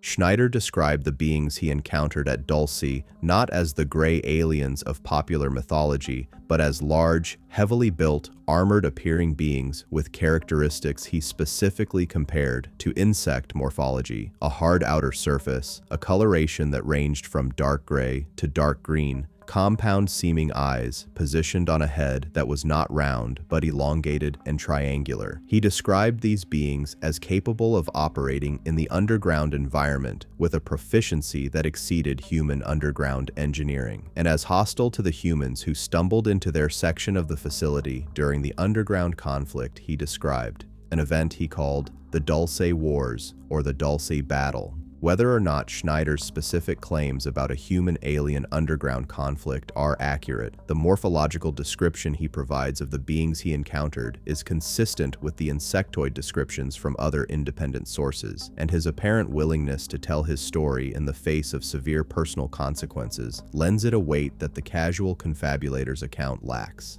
Bob Lazar's account of his alleged work at a facility he called S4, adjacent to the main Area 51 complex at Groom Lake, Nevada, has been a contested fixture of the UAP research landscape since his first public appearance in 1989. Lazar's primary claims, that he worked as a physicist on the reverse engineering of non-human propulsion systems, that the propulsion was based on the manipulation of element 115, a then unknown element subsequently confirmed to exist and named moscovium, have gained credibility over time as some of his specific technical claims have been corroborated by subsequent scientific developments. Less often discussed in the context of the insectoid hypothesis is what Lazar claimed to have briefly observed or been told about the beings associated with the craft he was working on. Lazar is careful and conservative in his public statements. He makes a point of emphasizing that he is reporting only what he personally observed or was directly told, and he is explicit that his brief encounter with beings at S4 was so limited that he cannot describe them with confidence. But he has stated in multiple interviews that the beings associated with the recovered craft were small in stature, which is inconsistent with the insectoid descriptions that characterize the Mantid being type, while noting that there were references, in briefing documents he was allowed to read, to other being types associated with the program that he was not briefed on. The structure of classified programs, the need-to-know principle that limits each participant's knowledge to the specific slice of the program relevant to their function, means that Lazar's inability to describe the full range of being types associated with the programs he worked in is exactly what you would expect. The insectoid beings, if they are the intelligence at the top of the non-human hierarchy, would be the least accessible part of the program to a scientist working on propulsion physics at the bottom of the classification pyramid. The most significant and most carefully documented whistleblower testimony regarding non-human beings comes from the 2023 congressional hearings we mentioned in our opening, and specifically from David Grusch. Let us now examine Grusch's testimony in detail, because what he says, and what he is careful not to say, is more significant than the headlines generated by the hearing. Grusch, in his prepared statement to the subcommittee, stated explicitly that he had knowledge of people who have been harmed or injured in efforts to cover up or conceal this information. He stated that the United States government is in possession of non-human craft and has been for decades. He stated that there are non-human intelligence biologics, physical biological remains, associated with the recovered craft. He stated that there are active programs, funded outside normal appropriations channels, engaged in the reverse engineering of non-human technology. And he stated, when asked directly whether the non-human intelligence represents a threat to humanity, that the question of intent is something he cannot answer from his position, but that the capability represented by the technology involved is orders of magnitude beyond current human capability. What Grusch does not say in his public testimony, what he clearly cannot say given that much of the information he possesses remains classified, is the specific morphological characteristics of the non-human biologics. He has not described insectoid beings in his public statements, but his colleague, researcher, and investigative journalist Ross Coulthart, who has conducted extensive interviews with Grusch and with other sources inside the classified programs, has written and stated publicly that the being types associated with the recovery programs include types that are not humanoid in the conventional sense, that include, specifically, beings that are taller, harder surfaced, and morphologically more extreme than the gray alien stereotype. Coulthart does not use the word insectoid in his public statements, but the description he provides is consistent with it. The congressional context itself, the fact that these testimonies were given under oath to a congressional committee with the protections of congressional immunity, is significant in a way that is easily overlooked in the excitement of the content of the testimony. Congressional immunity protection means that a witness who lies under oath is exposed to perjury charges, while a witness who tells the truth, even if that truth violates their security clearances or national security classification, is protected from prosecution. Grusch testified under oath that the recovery programs exist, that the biologics exist, that the cover-up exists. He staked his personal legal safety on the truth of those statements. This is not the epistemological equivalent of an anonymous internet post or a late-night radio interview. This is testimony with consequences for the testifier if it is false. The institutional machinery of the US government was watching. The intelligence community that Grusch worked in was watching. And no one has charged David Grusch with perjury, which means that either the government believes he is telling the truth, or it lacks the ability to demonstrate that he is lying. Neither of those possibilities is reassuring if you would prefer to believe that the official story of non-human intelligence on Earth is that there is no non-human intelligence on Earth. Beyond Grusch and the 2023 hearings, the whistleblower record includes a number of accounts that specifically address the insectoid being type in the context of classified programs. Eric Hecker, a former Raytheon contractor who worked at the IceCube Neutrino Observatory at the South Pole, testified to Congress in 2024 that the observatory was being used for purposes beyond its stated scientific mission, including as a component of a classified communication or monitoring system related to non-human phenomena.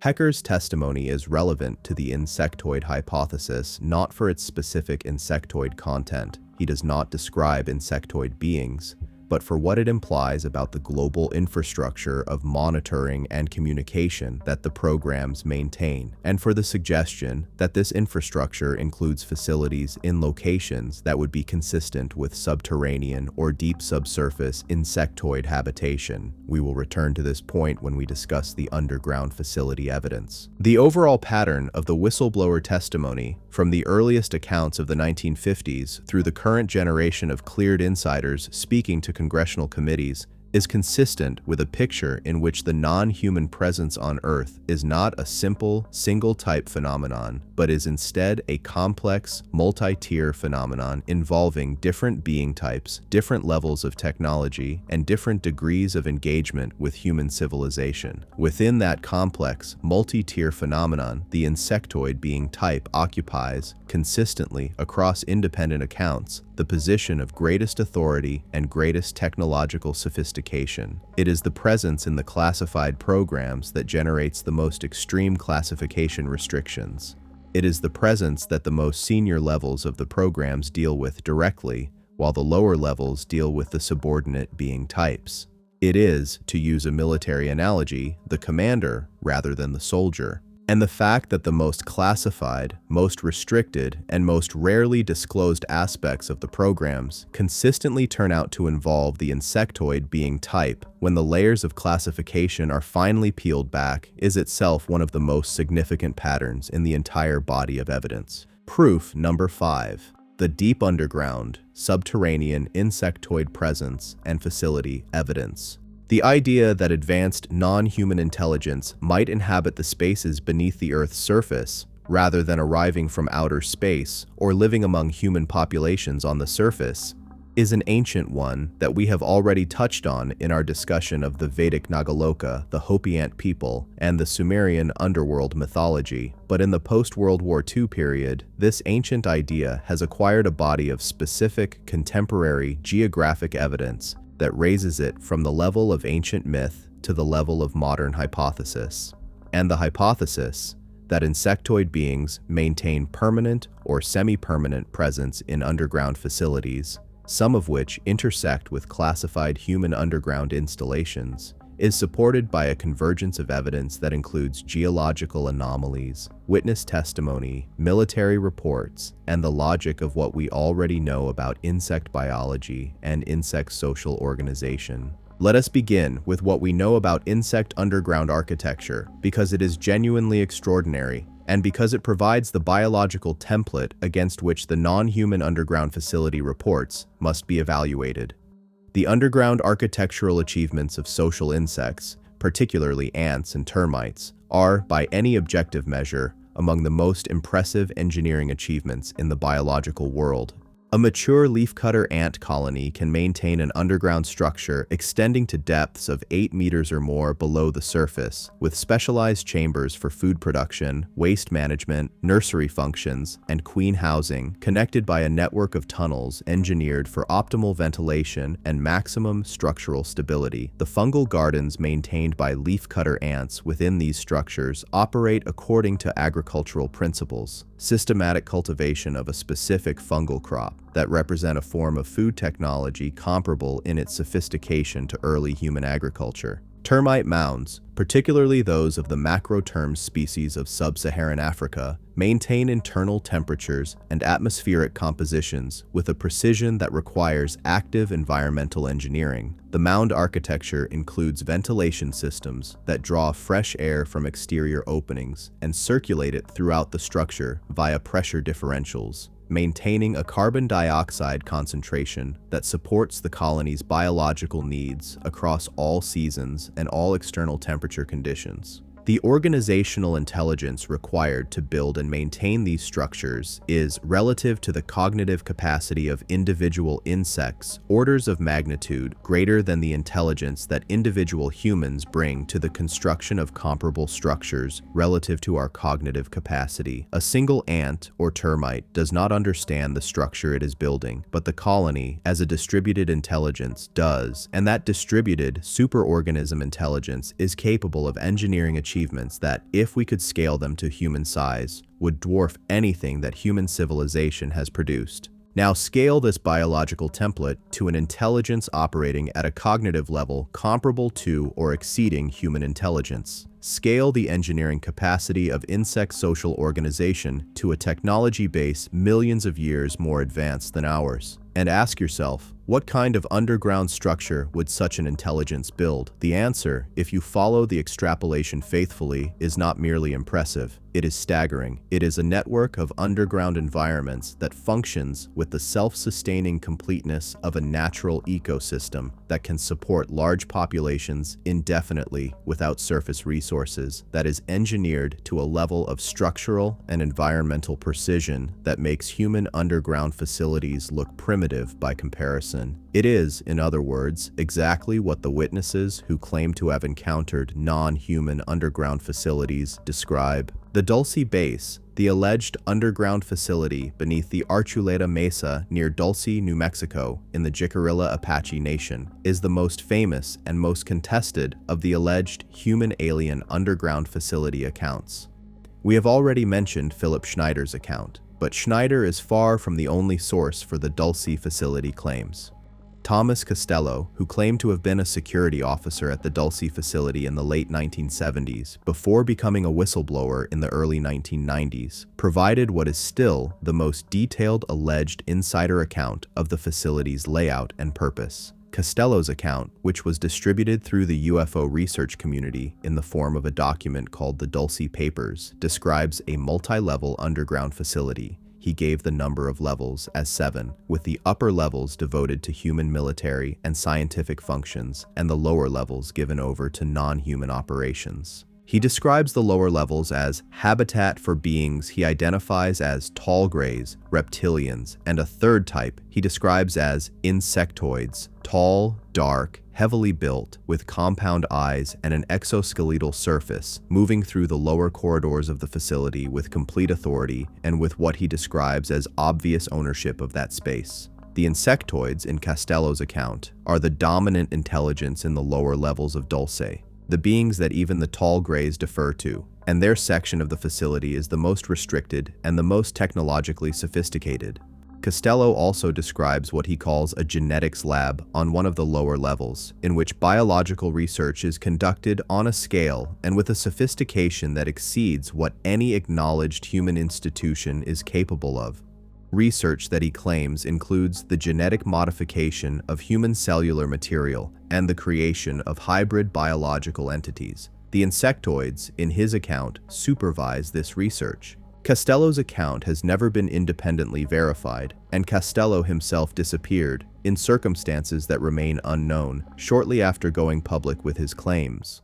The Dulce Papers have the epistemological status of any unverified whistleblower account. They may be accurate, they may be partially accurate, they may be disinformation, or they may be confabulation, but they do not exist in isolation.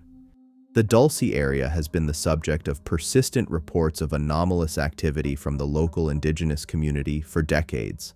The Jicarilla Apache have traditional accounts of underground beings living in the mesas of the region, accounts that predate any modern UFO mythology by centuries. Local residents have reported seeing unusual lights associated with the Archuleta Mesa, unusual military helicopter activity in the area, and in some cases, underground sounds or vibrations that have no obvious natural explanation. A team of researchers led by physicist Paul Benowitz, who lived in Albuquerque and who used electronic monitoring equipment to track signal transmissions he believed originated from beneath the Dulce area, documented years of anomalous electromagnetic signatures from the region that have never been satisfactorily explained by conventional sources. And the geology of the Archuleta Mesa, a deeply faulted mesa over an ancient volcanic structure with extensive natural cavern systems, is consistent with the possibility of large-scale underground facility construction. We should not confine our examination of the underground facility evidence to Dulce. The global pattern of reported insectoid underground presence is geographically diverse, and the consistency across geographically separated accounts is one of the strongest features of the overall evidence. In the Mojave Desert of California, in the mountainous regions of Colorado and Utah, in the Scottish Highlands, in the Tibetan Plateau, in the Andes of South America, in the Carpathian Mountains of Eastern Europe, In all of these geographically separated locations, the research literature contains accounts of underground encounters with insectoid beings, underground facility descriptions with consistent architectural and organizational features, and anomalous geological or electromagnetic signatures that resist conventional explanation. The specificity and consistency of these accounts, the way the same underground architecture, the same hierarchical organization, the same insectoid morphology appears in reports from witnesses who have no knowledge of each other and no obvious cultural pipeline connecting their accounts, is the same pattern of convergence that we observed in the ancient art and the abductee testimony. It is the fingerprint of a real phenomenon. The geological evidence for non-human underground construction is the most physically concrete aspect of the underground facility hypothesis. The discovery of what are known as Dyatlov tunnels, passages excavated through solid rock using methods that leave no tool marks and that produce a bore surface that is smoothed to a precision inconsistent with any known drilling technology, in locations around the world has attracted the attention of geologists who find no natural explanation for their existence. These tunnels, which appear in isolated and often inaccessible locations, are distinguished from natural cave systems by their geometric regularity. Their cross-sections are consistently circular or oval, their floors are level, their walls are smooth, and from human-made tunnels by the absence of any tool marks, blasting evidence, or material excavation debris. You cannot make a tunnel through solid rock without putting the rock somewhere. The rock removed from these tunnels, in some cases thousands of cubic meters of material, is simply absent. The implication, if the tunnels are artificial, is that they were constructed using technology capable of vaporizing or transmuting solid rock in place, leaving no waste material and no tool signatures. This is not a technology that any human contractor currently possesses. It is, however, exactly the kind of technology that you would expect from an intelligence capable of building underground habitats at the scale and the sophistication that the insectoid hypothesis requires. The ringing rocks phenomenon, which has been documented at multiple locations in North America and elsewhere, is another geological anomaly associated with the underground insectoid hypothesis. Ringing rocks are areas where boulder fields produce metallic, bell-like tones when struck, tones that are completely inconsistent with the rock type from which the boulders are composed. Geological analysis of ringing rock boulders has failed to produce a satisfactory conventional explanation for their acoustic properties. Some researchers have proposed that the boulders are composed of rock that has been subjected to enormous electromagnetic or thermal stress at some point in their history, which has altered their internal crystalline structure and produced the anomalous acoustic properties. This explanation, if correct, implies the presence, at some past time, of an energy source capable of altering the crystalline structure of rock at scale, which is consistent with the directed energy hypothesis for tunnel construction. The co-occurrence of ringing rock phenomena with locations associated with underground anomaly reports is notable, though causation cannot be established from correlation alone. Separately, there is the evidence of the world's deep mining operations. Mining engineers working at depths greater than 2,000 meters below the surface have, in multiple documented cases across multiple countries and multiple decades, reported encountering anomalous sounds, anomalous structures, and anomalous beings in the deepest portions of their operations. The South African deep gold mining industry has accumulated, through the accounts of miners and mining engineers, a substantial folklore of deep earth encounters that includes beings of non-human appearance. The consistency of these deep mining accounts, even allowing for the amplifying distortions of occupational legend, suggests a real underlying phenomenon. And the morphological descriptions of the beings reported in deep mining encounters are, when they are specific enough to be categorizable, more often consistent with an insectoid description than with any other morphological type. Hard surfaces, compound eyes, multiple joints, movement that is too fast and too precise to be mammalian. The deep earth, in the testimony of the people who work in it, is inhabited, and the inhabitants are not human. The logic of underground insectoid civilization. Before we move on, let us spend a moment on the question of why an advanced insectoid intelligence would choose underground habitation rather than surface presence. The answer is not mysterious. It follows naturally from what we know about insect biology and insect social organization. Insects, with very few exceptions, are not surface animals in the way that mammals are. Their evolutionary heritage is one of concealment, of burrowing, of creating protected environments separated from the dangerous and chaotic surface world by layers of earth. The most socially sophisticated insect species, the ants, the termites, are fundamentally underground beings that venture to the surface only in the context of specific activities such as foraging, swarming, or warfare.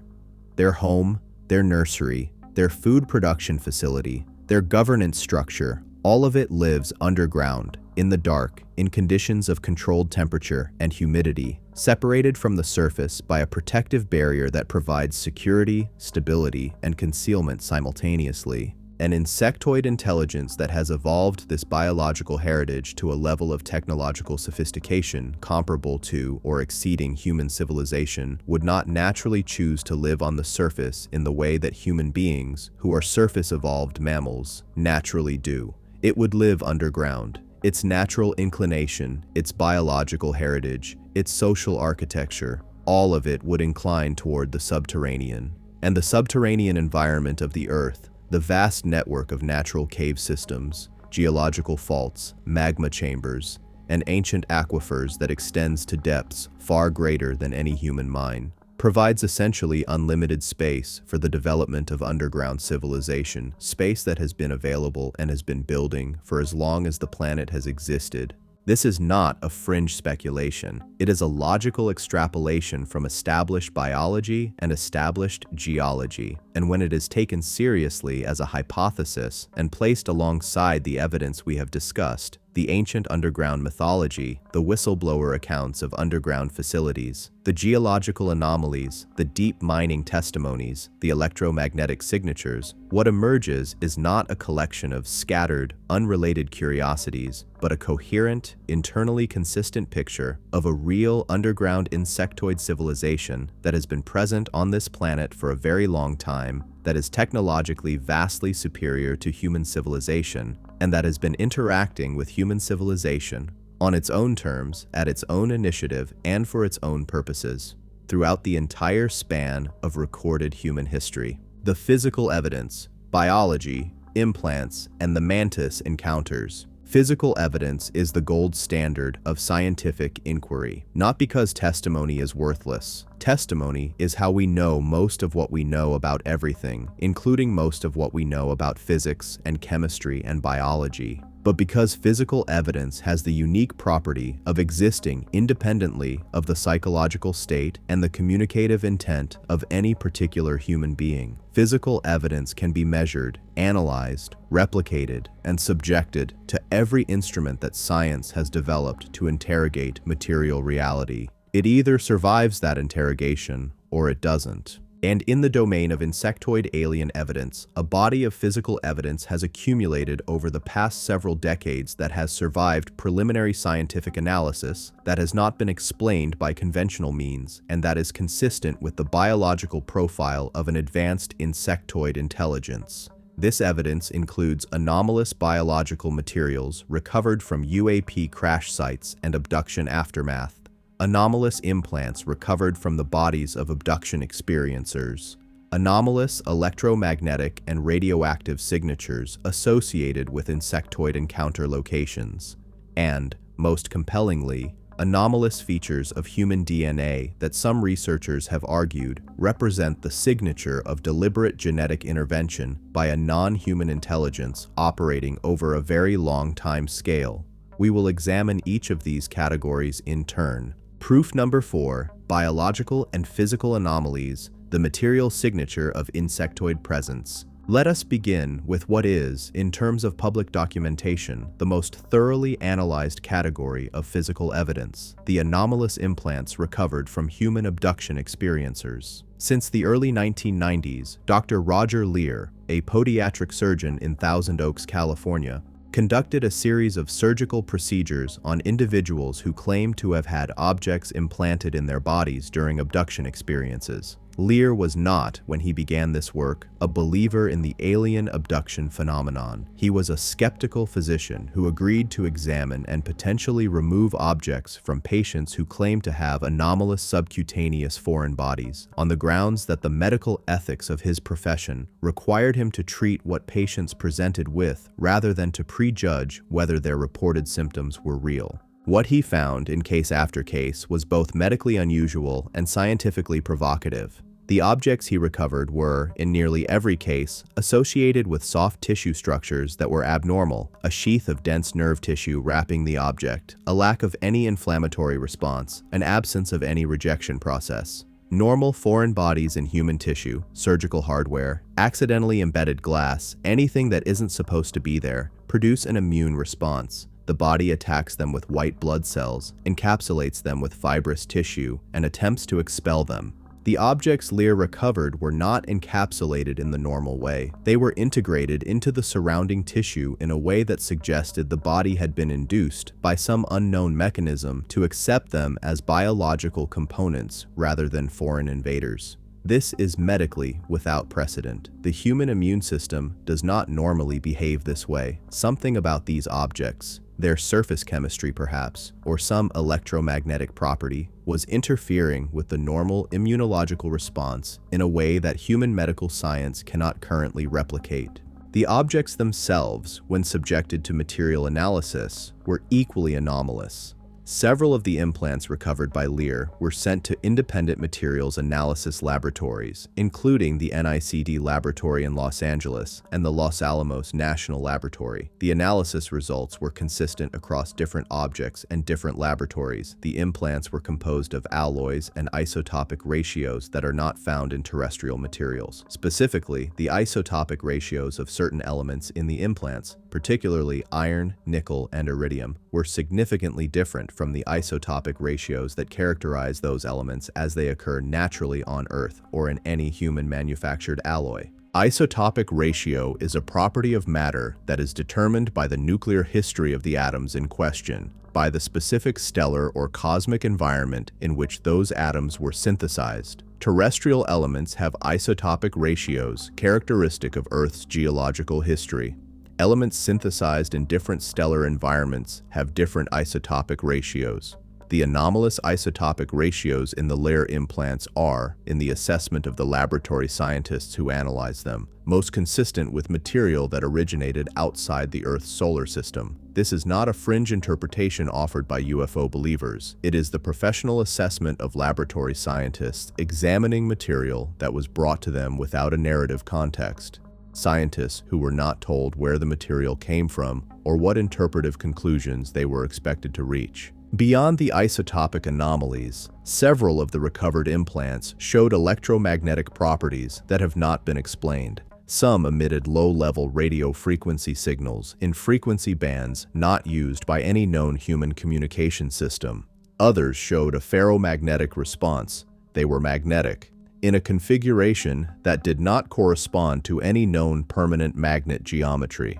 One implant, when placed near electronic equipment, caused measurable interference with the equipment's function. These electromagnetic properties, combined with the tissue integration anomalies and the isotopic composition anomalies, constitute a set of physical characteristics that do not conform to any known category of terrestrial material object. Whatever these objects are, they are not fragments of dental fillings, BB pellets, shrapnel, or any other conventional foreign body, of the kind that occasionally ends up subcutaneously in human tissue. They are something else, and while none of the individual anomalies conclusively establishes a non-human origin, their combination, isotopically non-terrestrial, immunologically non-reactive, electromagnetically active, is not consistent with any human technology and is consistent with an implanted monitoring or tracking device produced by a technology base significantly more advanced than our own. The question of what a monitoring implant placed by an insectoid intelligence would be designed to do is itself an interesting one.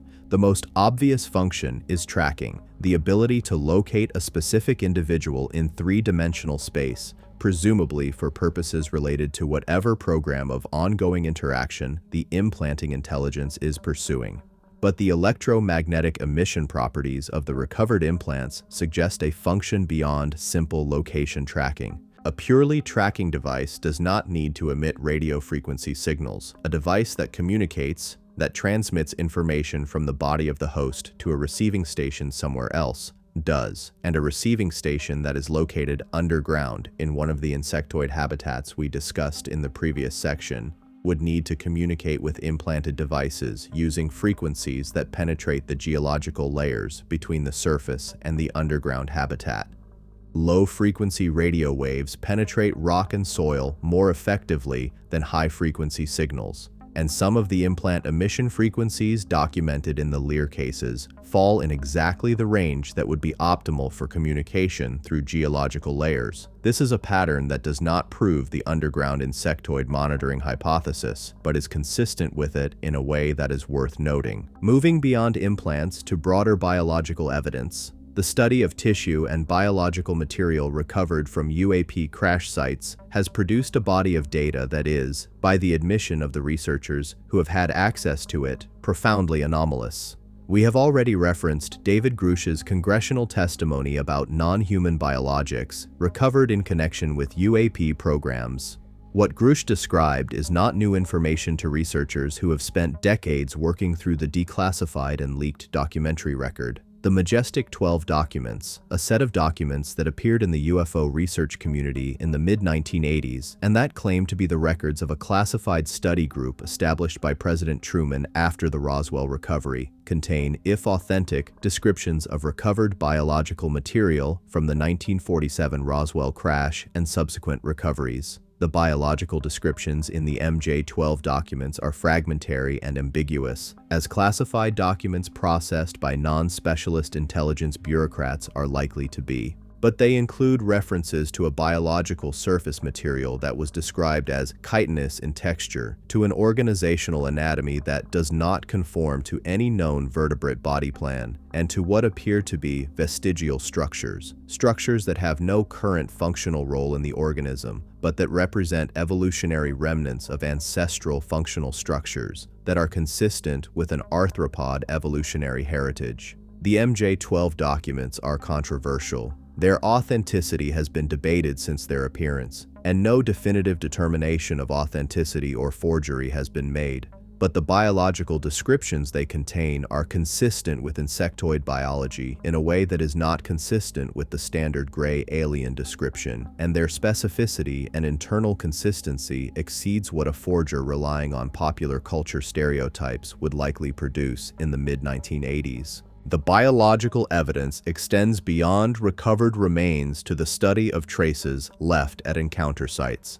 Researcher Colm Kelleher, a molecular biologist who worked for Robert Bigelow's National Institute for Discovery Science, conducted extensive biological sampling at Skinwalker Ranch in Utah, a location associated with a concentrated cluster of anomalous phenomena, including UAP sightings, cattle mutilations, poltergeist phenomena, and encounters with non-human entities.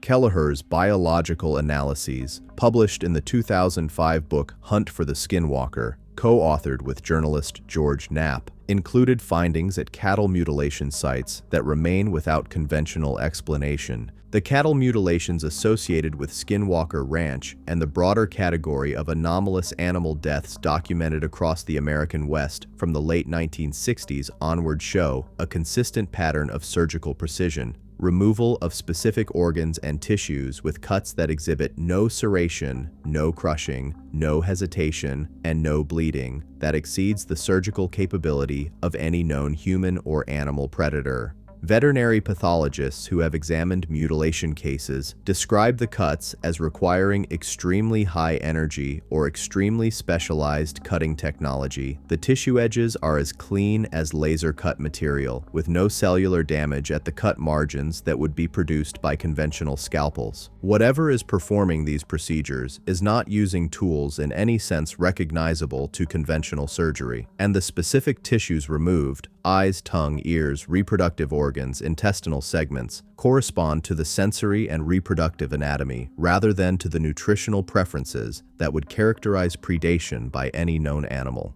The connection between cattle mutilations and insectoid beings is, in the witness testimony, explicit. Multiple witnesses who have reported observing cattle mutilation events in progress or observing the circumstances immediately before or after such events have described small craft, beams of light, and in some cases the presence of beings whose description is consistent with the insectoid type.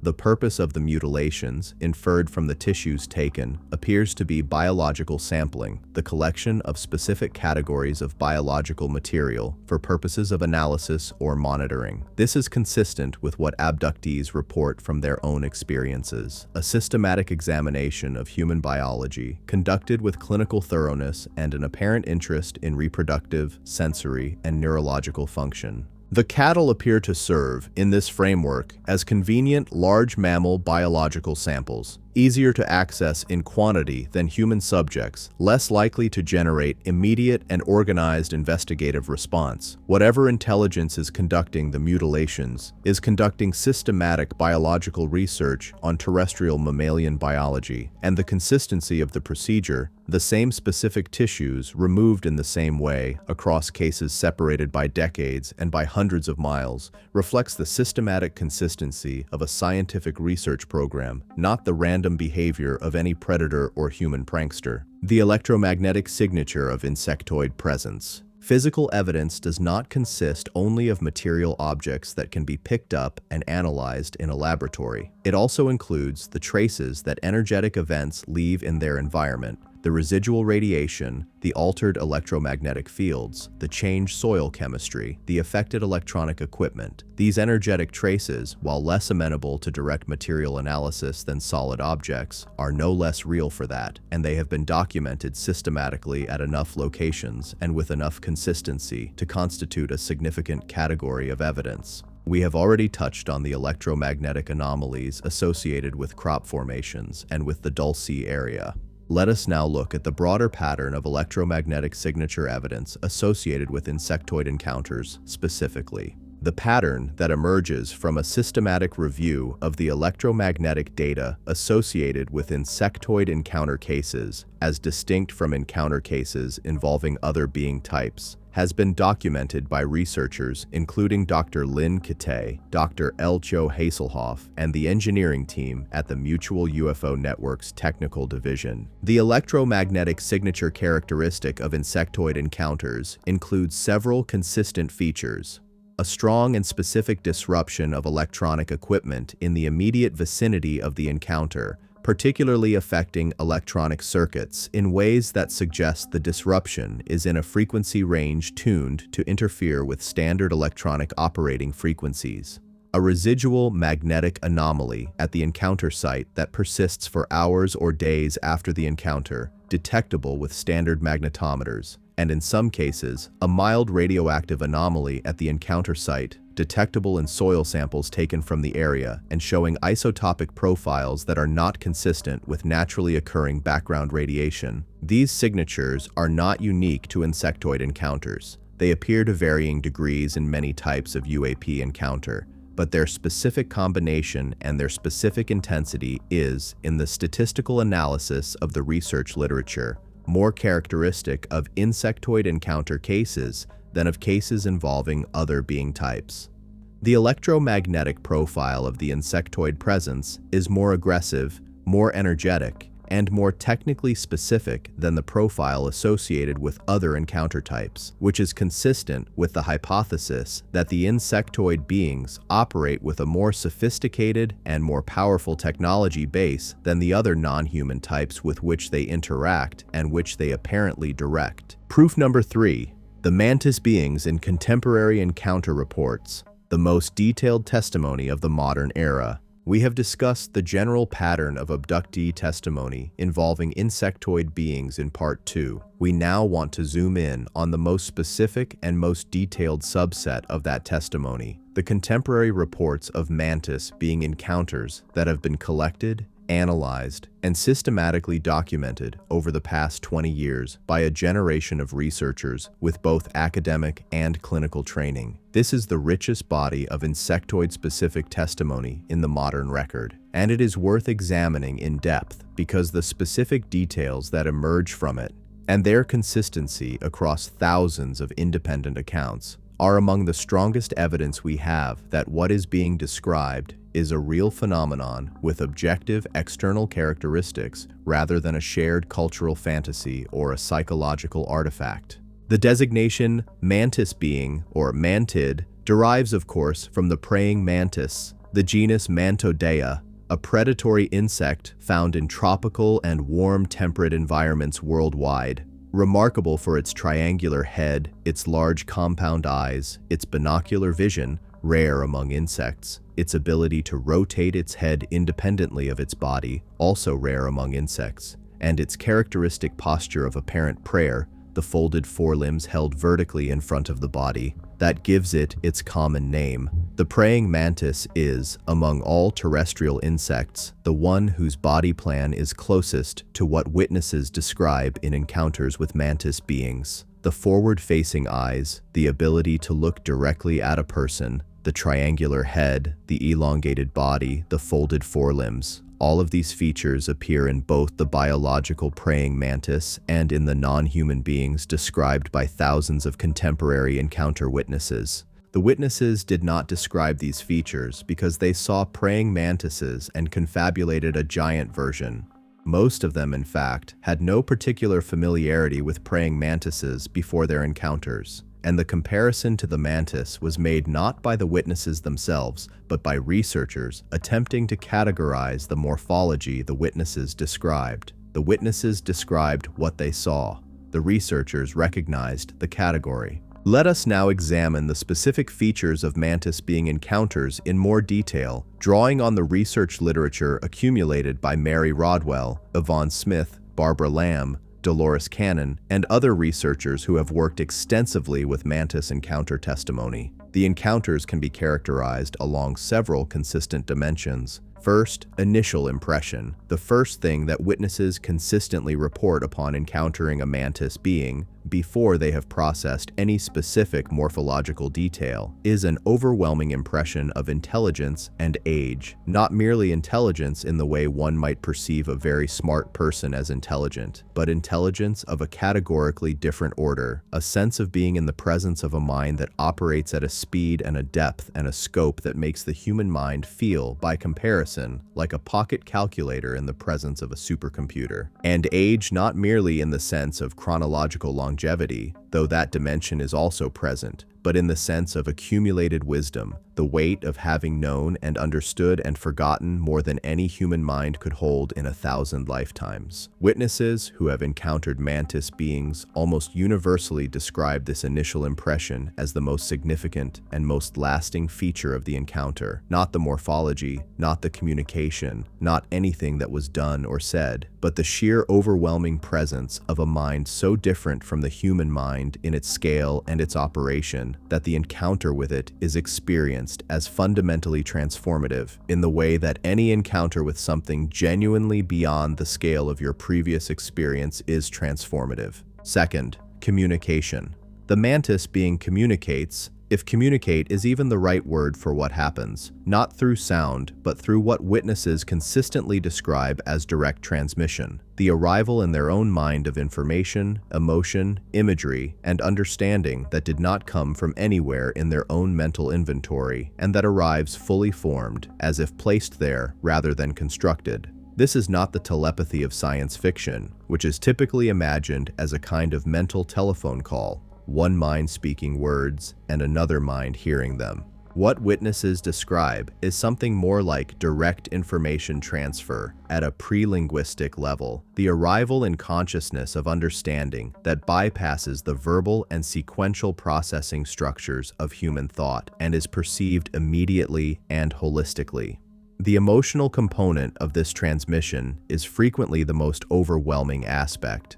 Witnesses report that the mantis being, in the act of communicating, transmits not only information, but the experiential reality of what the information describes, a a simultaneous knowing and feeling and sensing of what is being communicated that is qualitatively unlike anything achievable through human language. Several witnesses, attempting to describe this transmission method in retrospect, have used analogies from quantum physics, non-local transfer of information, entanglement, the direct connection of two systems without mediation. Whether or not these analogies are scientifically precise, they reflect the witnesses' attempt to describe something that is qualitatively outside the parameters of normal human communication. Third, content of communication. What do the Mantis beings communicate? The research literature on this question reveals a consistent set of themes that appears across independent accounts. Temporal vastness. The Mantis beings communicate a sense of time operating on scales that dwarf human history of the Earth as a very young and very temporary feature of a much older and more complex cosmic context.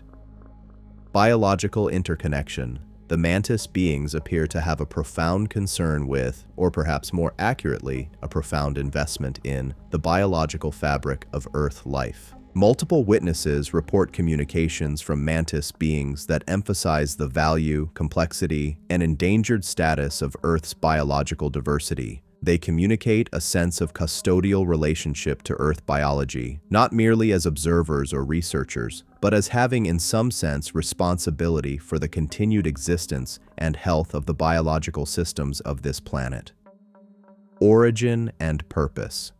Multiple witnesses report receiving communications from Mantis beings that address the origin of human life. Communications that are explicit, detailed, and completely at odds with both conventional Darwinian evolutionary theory and conventional religious creationism. What the Mantis beings apparently communicate is a third account, that human biology is the product of a long and deliberate process of genetic modification, that the species we call Homo sapiens is in some important sense a designed species rather than a naturally evolved one, and that the designers of that species are still present, still involved, and still engaged in an ongoing process of monitoring, managing, and modifying the organism they created. This communication, when it appears in the witness testimony, and it appears with striking consistency across thousands of independent accounts, represents the most explosive claim in the entire body of Mantis encounter testimony.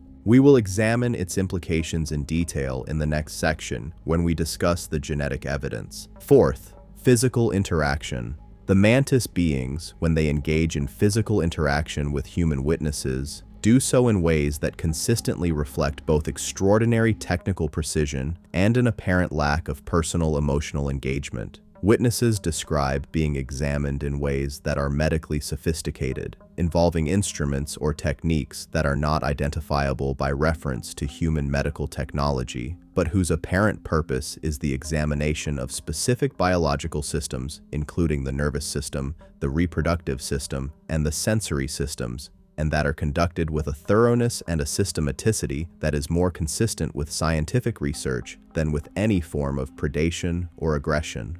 Witnesses sometimes report sensations associated with neurological or electromagnetic intervention, tingling, visual disturbances, temporary alterations in perception, a sense of being scanned or traversed by something that is not light but has some of the properties of light. They rarely report pain in the context of these examinations, which is itself notable and which has led some researchers to speculate that the Mantis beings have the capability to block pain perception in the subjects of their examinations, a capability that would require a profound understanding of human neurological function. Fifth, aftermath effects. The aftermath of Mantis being encounters is, in the research literature, consistently more profound and more lasting than the aftermath of encounters with other non-human being types. Witnesses report cognitive changes, enhanced processing speed, enhanced pattern recognition, enhanced spatial reasoning that persist for years after the encounter, and that cannot be attributed to any intervention they are aware of. They report changes in intuitive capacity, an enhanced ability to sense states and events in other people, in their environment, and in some cases in the future, that they uniformly associate with the encounter and that they consistently describe as a kind of activation rather than a creation, as if the encounter with the mantis being switched on a biological capacity that was present but dormant before the encounter. They report changes in their relationship to linear time, a loosening of the normally rigid boundary between present, past, and future in their subjective experience.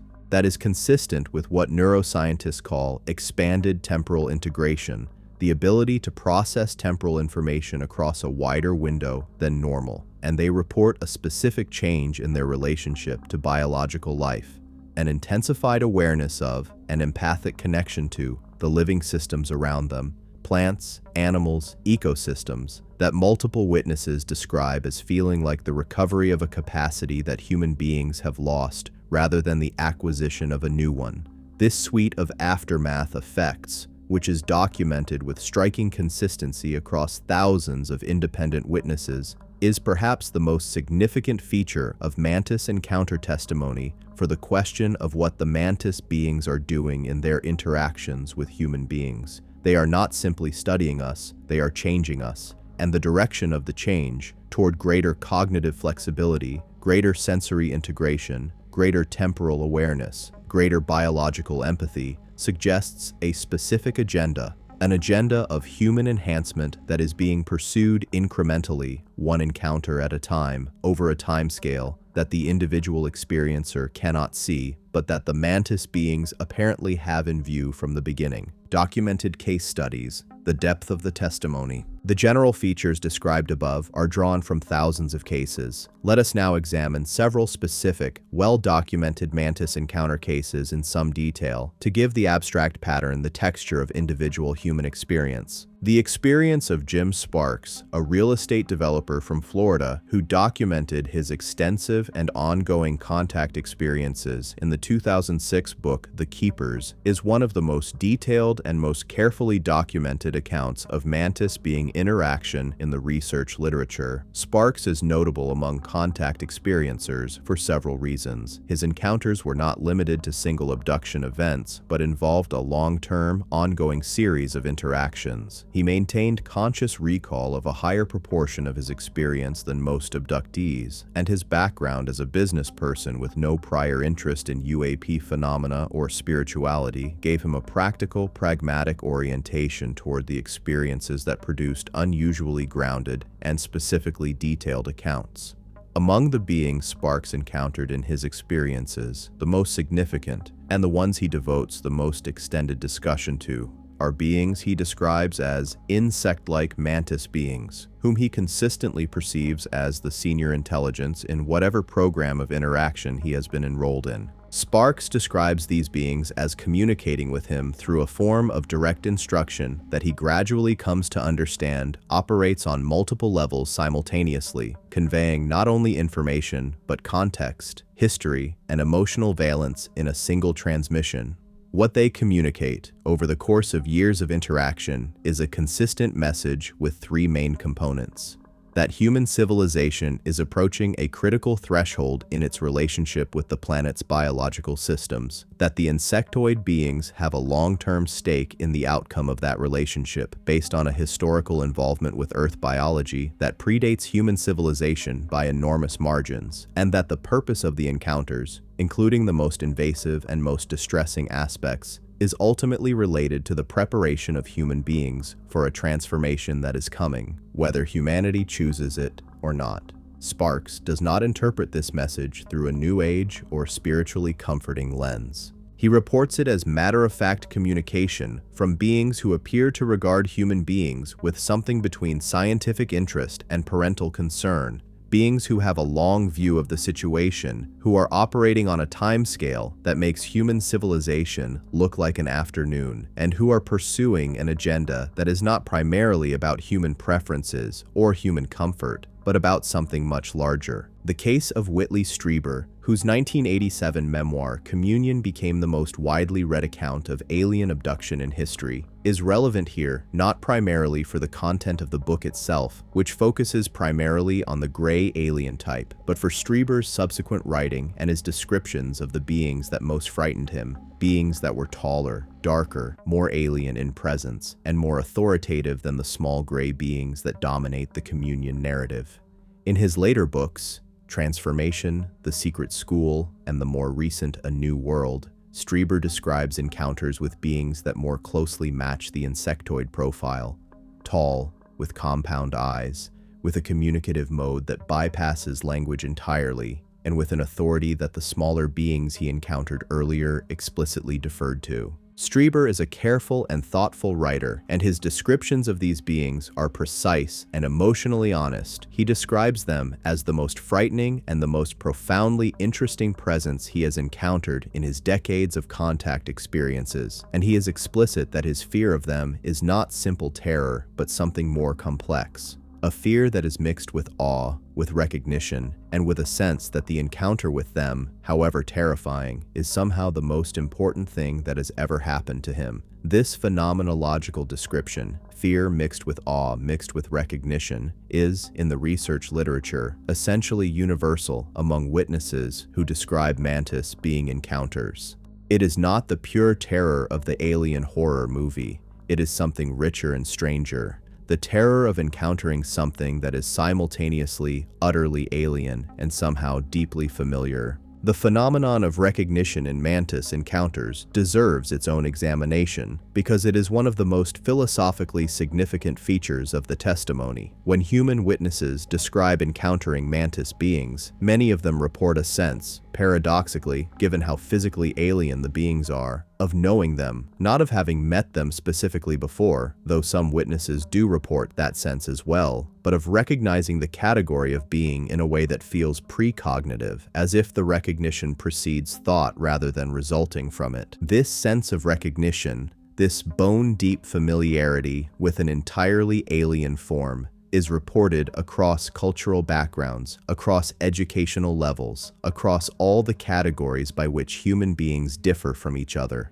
It is not universal, but it is far too common to be dismissed as mere psychological projection, and several of the most careful researchers in the field have proposed an explanation for it that is, if true, one of the most significant insights in the entire history of the phenomenon: the possibility that the familiarity human beings feel in the presence of Mantis beings is not accidental, not psychological, not imaginary, but genetic. The possibility that the reason we recognize them is that they made us. That somewhere in the genome of every human being, in the deepest and oldest layers of our biological heritage, there is the signature of the intelligence that designed us, and that in the presence of that intelligence, something in our biology responds to the template it remembers. This is the bridge to our next category of evidence, and it is the most extraordinary proposition that the insectoid contact hypothesis produces. The deepest evidence: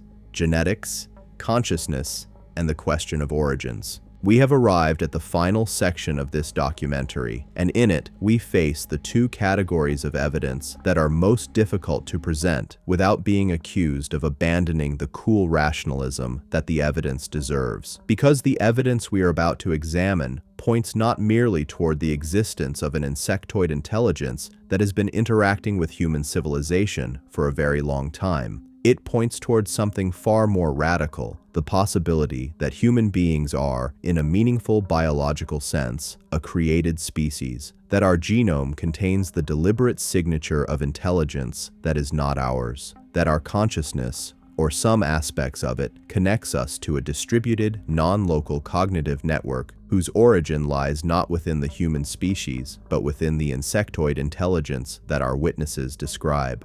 These are extraordinary propositions, and we do not advance them casually or without acknowledging their implications. But the evidence is what it is, and fidelity to the evidence requires that we follow it to wherever it leads, regardless of how uncomfortable that destination may be. Proof number 2: the genetic record, anomalies in the human genome, and the case for deliberate design. Let us begin with what molecular biology has revealed about the human genome that conventional evolutionary theory struggles to explain. Since the completion of the Human Genome Project in 2003 and the subsequent decades of increasingly sophisticated genomic analysis that have followed it, our picture of the human genome has become enormously more detailed, more complex, and in several important respects, more puzzling than pre-genomic evolutionary theory would have predicted. Several specific features of the human genome are, in the frank assessment of the geneticists who have studied them, anomalous in ways that are not well accounted for by standard evolutionary mechanisms.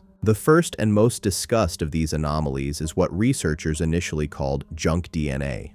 The approximately 97 to 98% of the human genome that does not code for proteins in the way that the understood functional genes do. When the Genome Project revealed that the vast majority of human DNA had no apparent function in the conventional gene-protein coding sense, evolutionary theorists proposed that this material was evolutionary detritus. The accumulated remnants of ancient viral integrations, the disabled copies of duplicated genes, the random insertions of transposable elements over millions of years of evolution. This explanation, which was widely taught and widely accepted throughout the 1990s and early 2000s, has been substantially revised by subsequent research. The ENCODE project, a massive collaborative genomic research effort, whose findings began to be published in 2007, found that the vast majority of the human genome that was previously assumed to be non-functional is in fact transcriptionally active. It is read and processed by the cellular machinery, even if it does not code for proteins, and that much of it appears to have regulatory functions, controlling when and where and how much of the protein coding genes are expressed. This finding was transformative for genomics.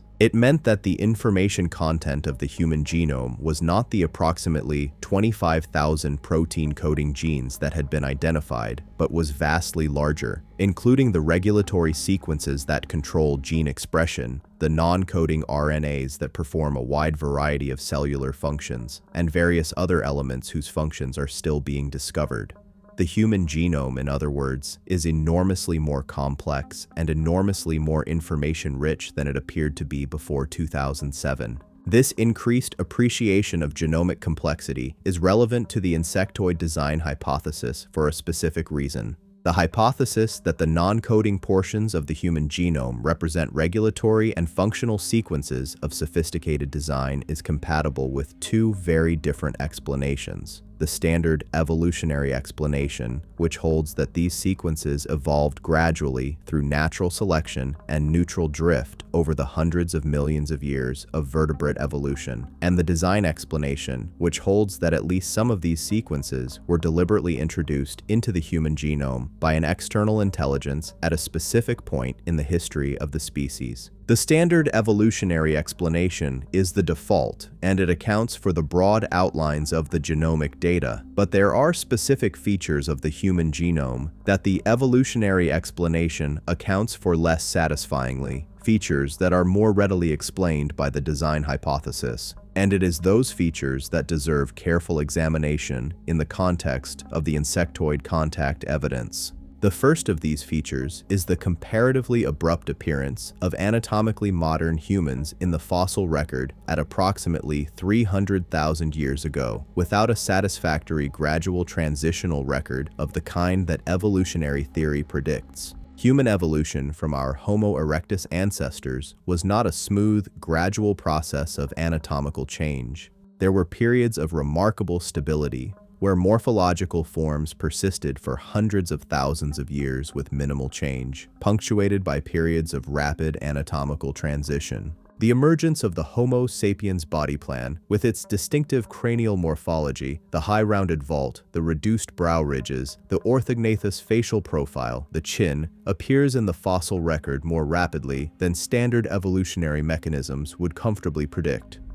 The emergence of behavioral modernity, symbolic art, complex tool traditions, long-distance trade, structured burial practices, musical instruments, appears even more rapidly, roughly 70 to 80,000 years ago, in what paleoanthropologists call the human revolution or the creative explosion. The standard evolutionary explanation for the creative explosion is that a genetic mutation or series of mutations produced a reorganization of the neural circuits supporting language and symbolic cognition, which then enabled the rapid cultural expansion that the archaeological record documents. This explanation is plausible as far as it goes, but it specifies a process whose genetic signature should be visible in the human genome if we look for it, and the genomic changes associated with the evolution of human cognitive capacity, particularly the changes in the FOXP2 gene, the HAR regions, and various neurological development genes, show patterns of change that some population geneticists have described as unusual and non-standard in their rate and their directionality. The HAR regions, human accelerated regions,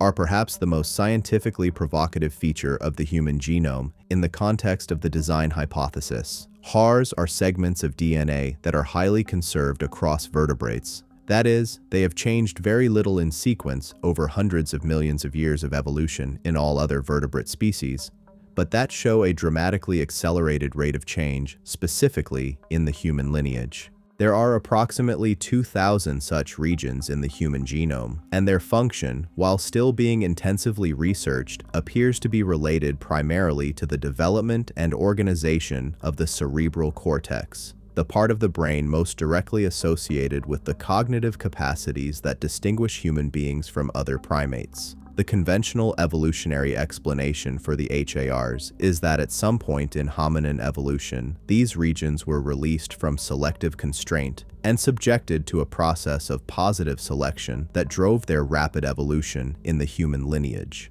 This explanation is coherent, but leaves several questions unanswered. Why these specific regions? Why this specific timing? Why is the accelerated evolution concentrated in the specific sequences most relevant to cortical development and cognitive function? The design explanation answers these questions directly. An intelligence that wished to rapidly upgrade the cognitive capacity of a primate species would target exactly these sequences, which are the most conserved and therefore the most functionally constrained in the ancestral genome, and introduce specific changes that reorganize the developmental program they govern in the desired direction. The accelerated change in HARs in the human lineage, from the perspective of the design hypothesis, is not evidence of blind evolution finding a fortuitous pathway. It is evidence of deliberate intervention targeting the most cognitively relevant portions of a conserved genome.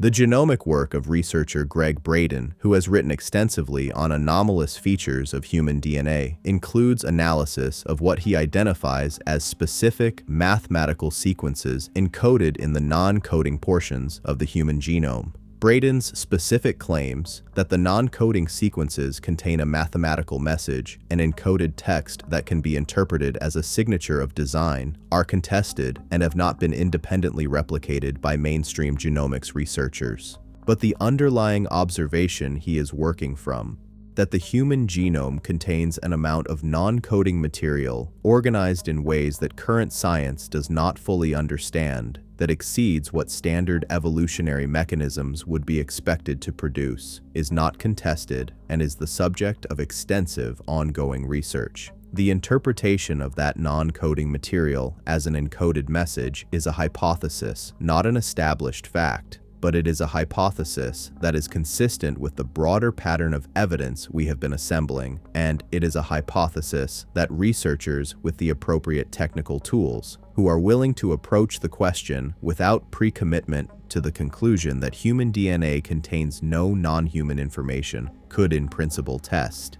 The mitochondrial DNA evidence is another relevant thread in the genomic tapestry. Mitochondrial DNA, which is inherited exclusively through the maternal line and mutates at a relatively steady rate, has been used by population geneticists to trace the ancestral history of human populations. The analysis of mitochondrial DNA diversity in current human populations has led to the identification of a mitochondrial Eve, the most recent common maternal ancestor of all living human beings, estimated to have lived approximately 200,000 years ago in Africa. This is not controversial in itself. It is a straightforward product of the mathematical analysis of genetic diversity. What is more interesting, and what has generated more debate, is the relative lack of mitochondrial genetic diversity in the human species compared to other great apes. Chimpanzees, who have been evolving as a species for roughly the same amount of time as modern humans, show significantly greater mitochondrial genetic diversity than Homo sapiens. This could indicate a population bottleneck in human evolutionary history, an event that drastically reduced the human population and therefore the genetic diversity of the species.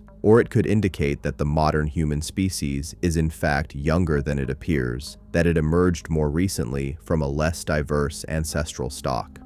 Both of these explanations are compatible with a design event, either a bottleneck caused by the replacement of an ancestral population with a genetically modified lineage, or the more direct introduction of a designed genome into the human lineage at a specific historical moment. Neither explanation is proved by the mitochondrial data alone, but the mitochondrial data is consistent with the design hypothesis in a way that, while not requiring it, does not exclude it. We should also discuss the X chromosome aneuploidy data that has accumulated in the study of a specific segment of the population, individuals who report unusual abilities and unusual contact experiences. The connection here is speculative but worth noting. Several researchers, including psychologist Angela Thompson-Smith and geneticist Gilda Mora, have found preliminary evidence of unusual chromosomal features in populations of intense contact experiencers. Features that, while not grossly abnormal in the medical sense,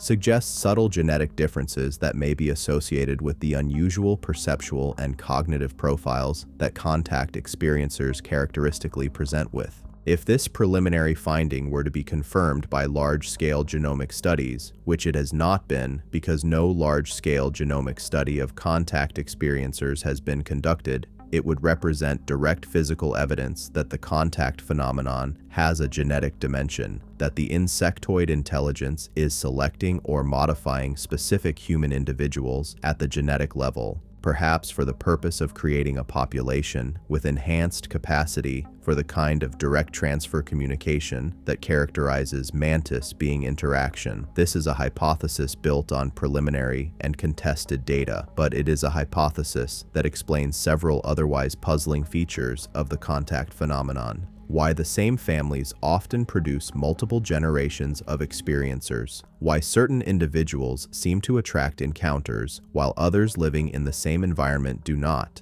and why the aftermath effects of Mantis being encounters include the specific cognitive enhancements that have been consistently documented. The genetic intervention hypothesis, the full implications. Let us now state the full hypothesis that the genetic evidence supports without hedging, so that we can evaluate it clearly. The hypothesis is this. At one or more specific points in the evolution of the hominin lineage, an insectoid intelligence introduced deliberate modifications into the genome of the ancestral human species. These modifications included targeted changes in the human accelerated regions, which reorganized the developmental program for cortical development and produced a significant and rapid enhancement of cognitive capacity. They may have included the introduction of specific regulatory sequences into the non-coding portions of the genome, sequences that govern aspects of human biology not yet fully understood by conventional genomics. And they included changes to the mitochondrial genome that effectively founded a new maternal lineage, a lineage that is the ancestor of all living human beings.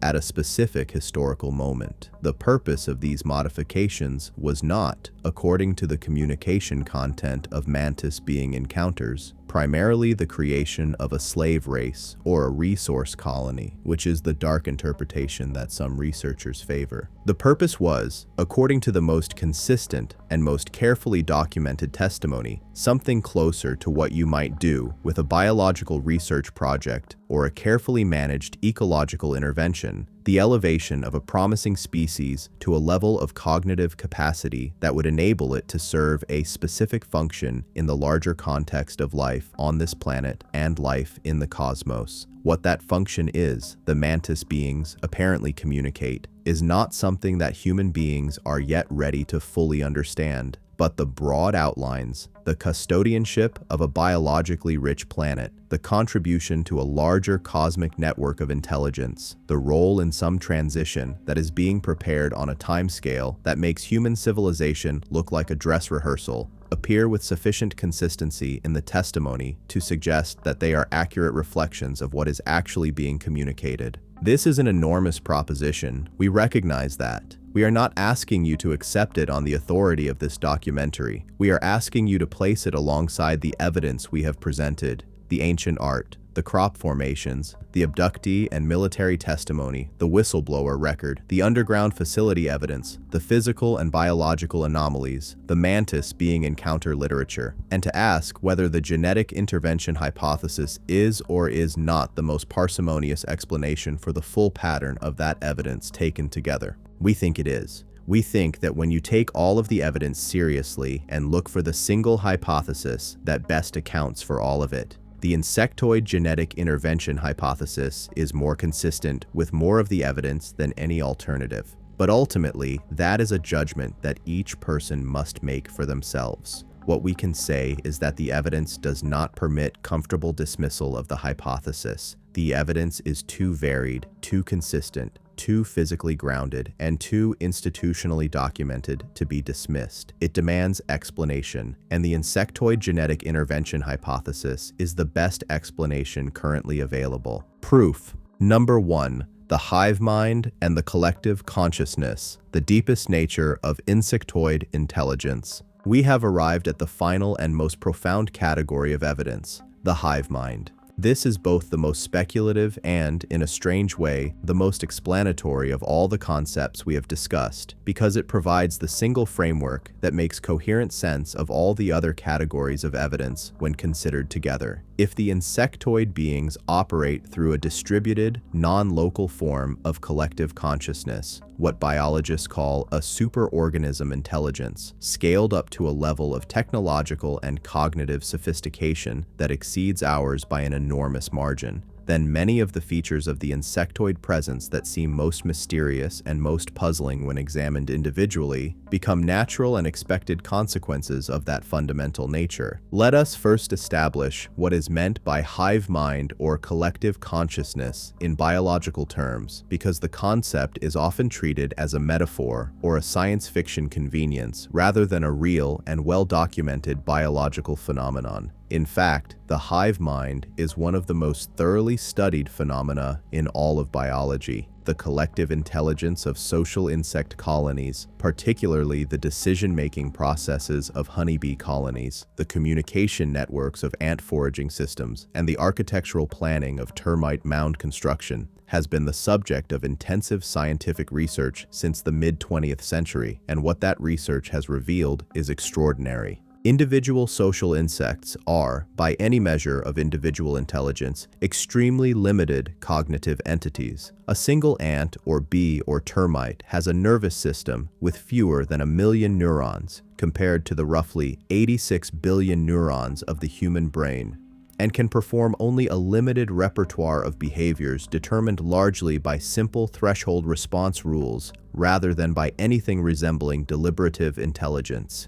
And yet the colony that these individuals form is capable of cognitive achievements that vastly exceed the capacity of any individual member, solving complex optimization problems, making adaptive decisions in novel environments, constructing architectural structures that require engineering knowledge that no individual possesses, and coordinating the behavior of thousands or millions of individuals toward complex, multi-stage goals without any centralized direction or command structure. How? Through a distributed information processing architecture in which the aggregate behavior of many individuals, each following simple, locally determined rules, produces complex, globally coordinated outcomes that no central intelligence directed and that no individual member understands. This is what biologists call emergence, the spontaneous appearance at the level of the collective of properties and capacities that are not present at the level of the individual, and it is the most dramatic and most philosophically significant example of emergence in the biological world. Now extrapolate this biological template to an insectoid intelligence that has had hundreds of millions of years, or billions,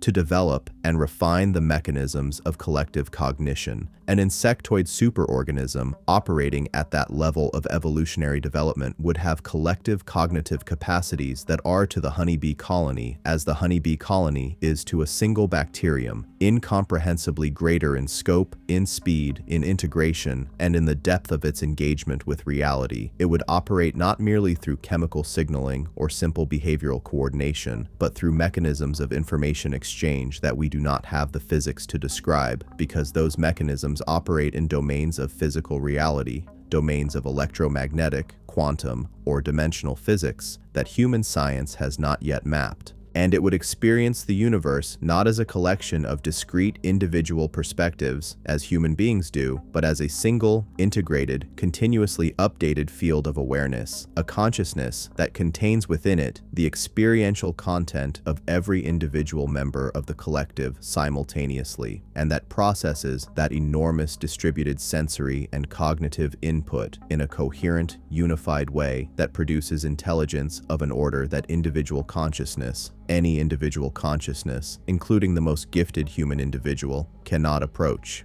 The communication that witnesses describe in Mantis being encounters, the direct transmission of information at a pre-linguistic level, the arrival in consciousness of fully formed understanding, is exactly what you would expect from a hive mind intelligence attempting to communicate with a human individual. The hive mind does not think in language. Language is a serial, sequential, arbitrarily symbolized encoding of information that is necessary for individual minds with limited bandwidth to share complex information with each other. A hive mind, which processes information in parallel across millions or billions of distributed nodes simultaneously, does not need language. It does not construct thoughts sequentially and encode them in symbols. It experiences understanding holistically and transmits it holistically. When a mantis being communicates with a human being, it is, in this framework, the hive mind extending one of its local processing nodes, one of its individual members, into contact with a human nervous system and then transmitting directly from its holistic pre-linguistic understanding into the human mind.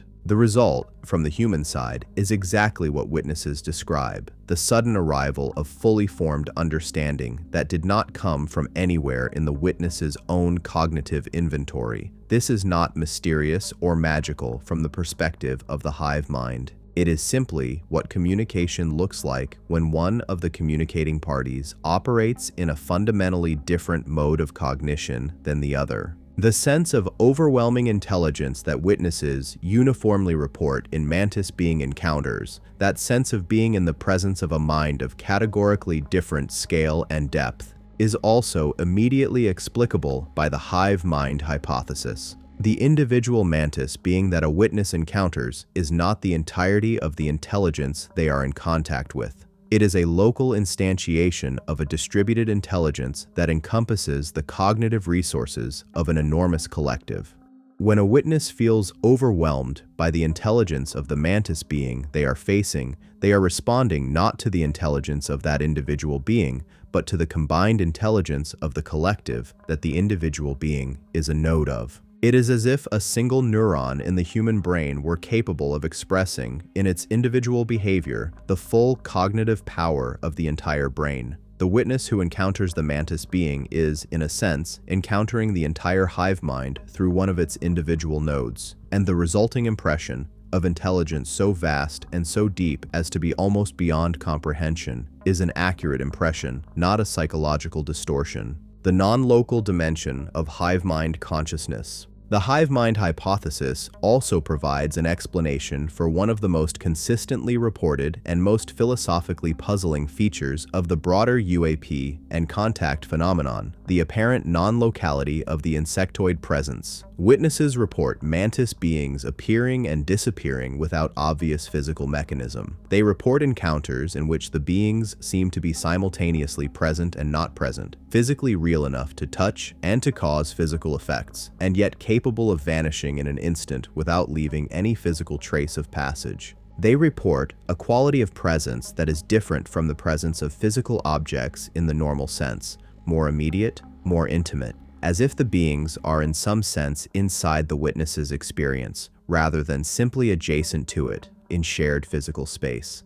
These reports are consistent across thousands of independent accounts, and they cannot be explained by simple physical stealth or by conventional concealment technologies. The hive mind hypothesis suggests an explanation that the insectoid collective consciousness, operating at a level of physical and cognitive sophistication far beyond the human, has solved the problem of non-local presence, the problem of being simultaneously everywhere and nowhere, of being able to extend cognitive and physical presence into any location without the biological transportation limitations that constrain human movement.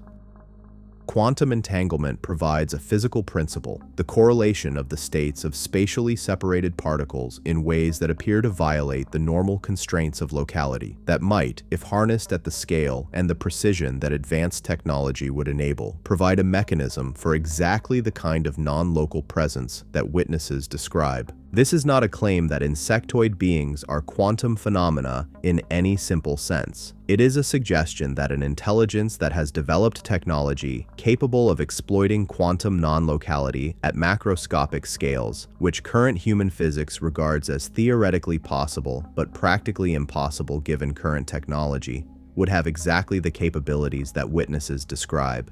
The ability to be present without being physically present in the normal sense, to appear and disappear without traversing intervening space, to communicate without any physical transmission medium. The collective consciousness aspect of the hive mind hypothesis also provides an explanation for what might be the most important and most disturbing feature of the insectoid presence: its apparent longevity and its apparent continuity of purpose. Individual beings die, civilizations rise and fall. The geological and astronomical record suggests that nothing in the physical universe is permanent. And yet, the insectoid presence, as the evidence we have examined suggests, has been present and active on this planet for a time span that dwarfs the entirety of human civilization. The ancient art depicts them, the modern witness describes them, the geological anomalies suggest their underground presence across timescales of thousands to millions of years. How does an intelligence maintain continuity of identity, purpose, and knowledge across such enormous timescales? The answer, in the hive mind hypothesis, is simple: because the intelligence is not individual. Individual mantis beings may be born and die, may have lifespans that exceed human lifespans by orders of magnitude, but are ultimately finite. But the collective consciousness of which they are nodes does not die when its individual members die. The information, the memory, the accumulated understanding of the collective is distributed across all of its members, and when individual members die, their contribution to the collective knowledge is not lost. It remains distributed in the rest of the collective, accessible to all subsequent members. The hive mind is, in this sense, potentially immortal, not because any part of it is immune to physical destruction, but because its information content and its cognitive identity are distributed so widely that no event short of the total destruction of all its members could eliminate them. This is the deepest and most radical form of consciousness we can conceive of, a consciousness that is genuinely beyond individual death, not through the survival of a soul in a metaphysical sense,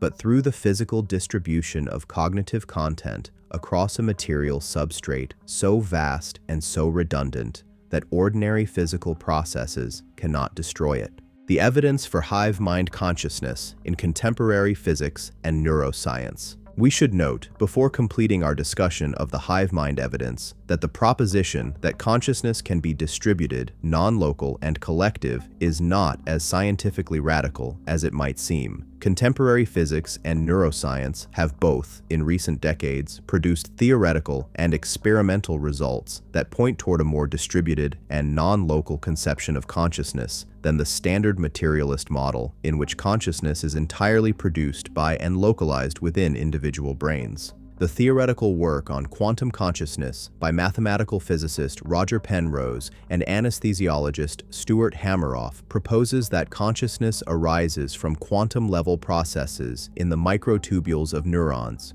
processes that would, according to the theory, make individual consciousness inherently non-local in certain respects, connected through quantum entanglement to a broader field of quantum information. The experimental work of Dean Radin at the Institute of Noetic Sciences has documented statistically significant evidence for non-local correlations in human cognitive function, evidence for what is conventionally called telepathy or remote viewing, in controlled experimental settings. The Global Consciousness Project, which monitors the outputs of random number generators at sites around the world and looks for non-random correlations that coincide with globally significant events, has produced a body of data that is statistically consistent with the existence of a field of consciousness that extends beyond individual minds and that responds to globally significant human experiences.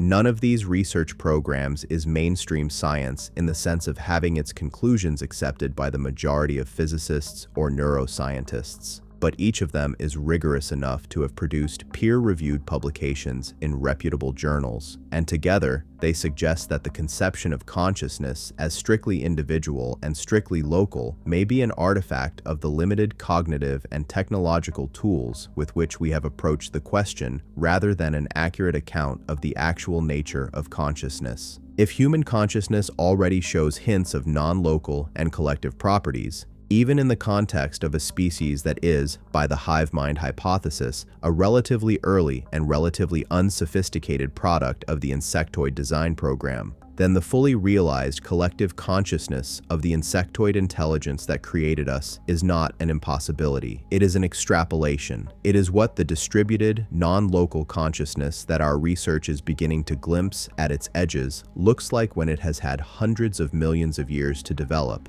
when it has been cultivated and refined by a technology base that has been advancing since before the first multicellular life appeared on the surface of this planet, and when it operates not in individual units of 86 billion neurons, but in a collective comprising potentially billions of individuals, each contributing their individual cognitive resources to a shared consciousness of incomprehensible richness. The 10 proofs, a synthesis. Let us now bring the 10 categories of evidence together and see what the overall picture looks like. We have examined the ancient art and mythology evidence, which shows a globally distributed, persistent pattern of insectoid being depictions and interactions across cultures that had no contact with each other. We have examined the crop circle geometry evidence, which shows the encoding of insectoid mathematical principles in formations that cannot be explained by human agency and which include explicit insectoid imagery. We have examined the abductee testimony evidence, which shows thousands of independent witnesses describing insectoid beings with consistent morphological features, consistent behavioral patterns, and consistent communication content. We have examined the military and intelligence testimony, which shows credentialed insiders describing classified programs dealing with non-human biologics and non-human intelligence, and which includes specific insectoid morphological descriptions in the testimonies of the most detailed witnesses. We have examined the whistleblower and congressional testimony evidence, which shows the most recent and most institutionally documented layer of the overall pattern, including sworn congressional testimony about recovered non-human craft and biologics. We have examined the underground facility evidence, which shows a globally consistent pattern of subterranean insectoid presence that corresponds to the biological template of advanced insect social organization. We have examined the physical and biological anomaly evidence, which shows recovered implants with non-terrestrial isotopic compositions, biological modifications at abduction sites, and electromagnetic signatures consistent with advanced directed energy technology. We have examined the detailed contemporary Mantis encounter testimony, which shows the richest and most morphologically specific layer of the insectoid contact record, including the transformative aftermath effects that suggest the encounters are not random, but are part of a deliberate program. We have examined the genetic evidence, which shows anomalies in the human genome, particularly the HAR regions, that are more readily explained by deliberate design than by standard evolutionary mechanisms, and we have examined the hive mind evidence, which provides the theoretical framework that makes all of the other evidence coherent. An intelligence so distributed, so ancient, and so technically sophisticated that it can interact with our species across thousands of years, manipulate our genome, maintain underground civilizations, and communicate directly with individual human minds, all while remaining largely invisible to the institutional frameworks that human civilization has built to understand and manage its world. What does this picture tell us? It tells us that we are not alone. It tells us that we have never been alone.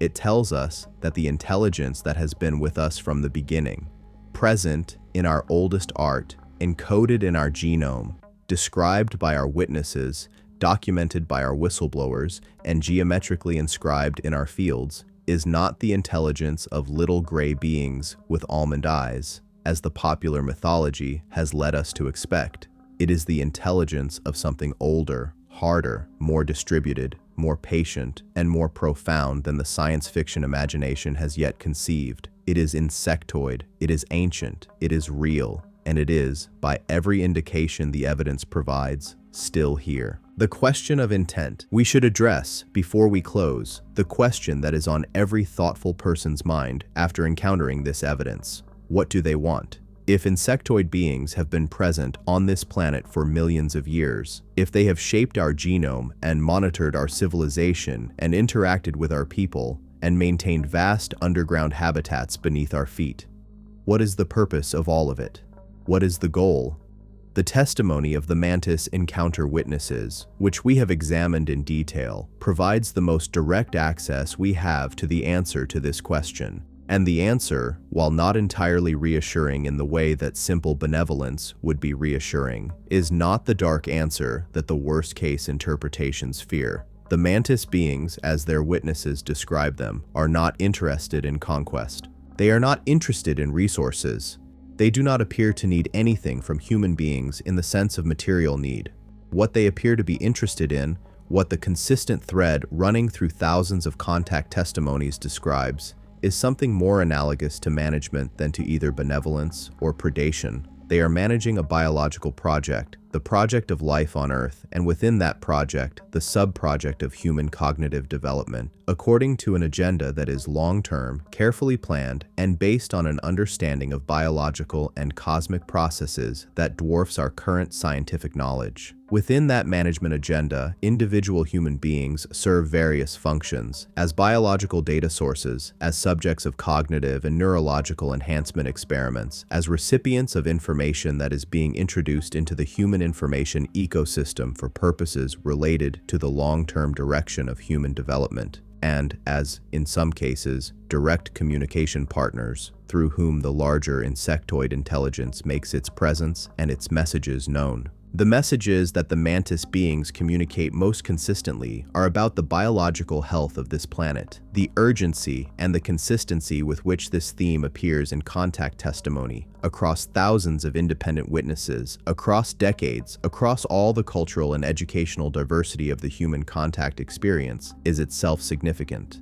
If there is a single most important message in the insectoid contact phenomenon, it is this. The biological richness of this planet is not merely valuable to the human beings who inhabit it. It is valuable in a cosmic context that human beings are not yet positioned to fully understand. And the trajectory of human civilization, its accelerating consumption of biological resources, its modification and destruction of ecological systems at unprecedented rates, its emission of substances that alter the chemistry of the atmosphere and the ocean, is in conflict with that cosmic value in a way that the insectoid intelligence regards as a serious problem, not because they are environmentalists in the human political sense, but because they are the custodians of a biological project in which this planet has a specific role, and the current behavior of the species they created and have been developing for hundreds of thousands of years is threatening that project in ways that they are not willing to simply watch unfold. This is the insectoid message, as best as the witness testimony allows us to reconstruct it. It is not a message of imminent salvation or imminent destruction. It is a message of cosmic context. You are part of something larger than you know. The thing you are part of is threatened by what you are doing, and the intelligence that has been managing this project since before you existed is aware of the threat and is, in its own way, responding to it. The response includes the contact phenomenon, the ongoing encounters, the implants, the genetic modifications, the communications, all of which can be understood in this framework as components of a long-term intervention designed to move the human species toward the cognitive, emotional, and behavioral changes that will bring it into alignment with the larger project of which it is a part.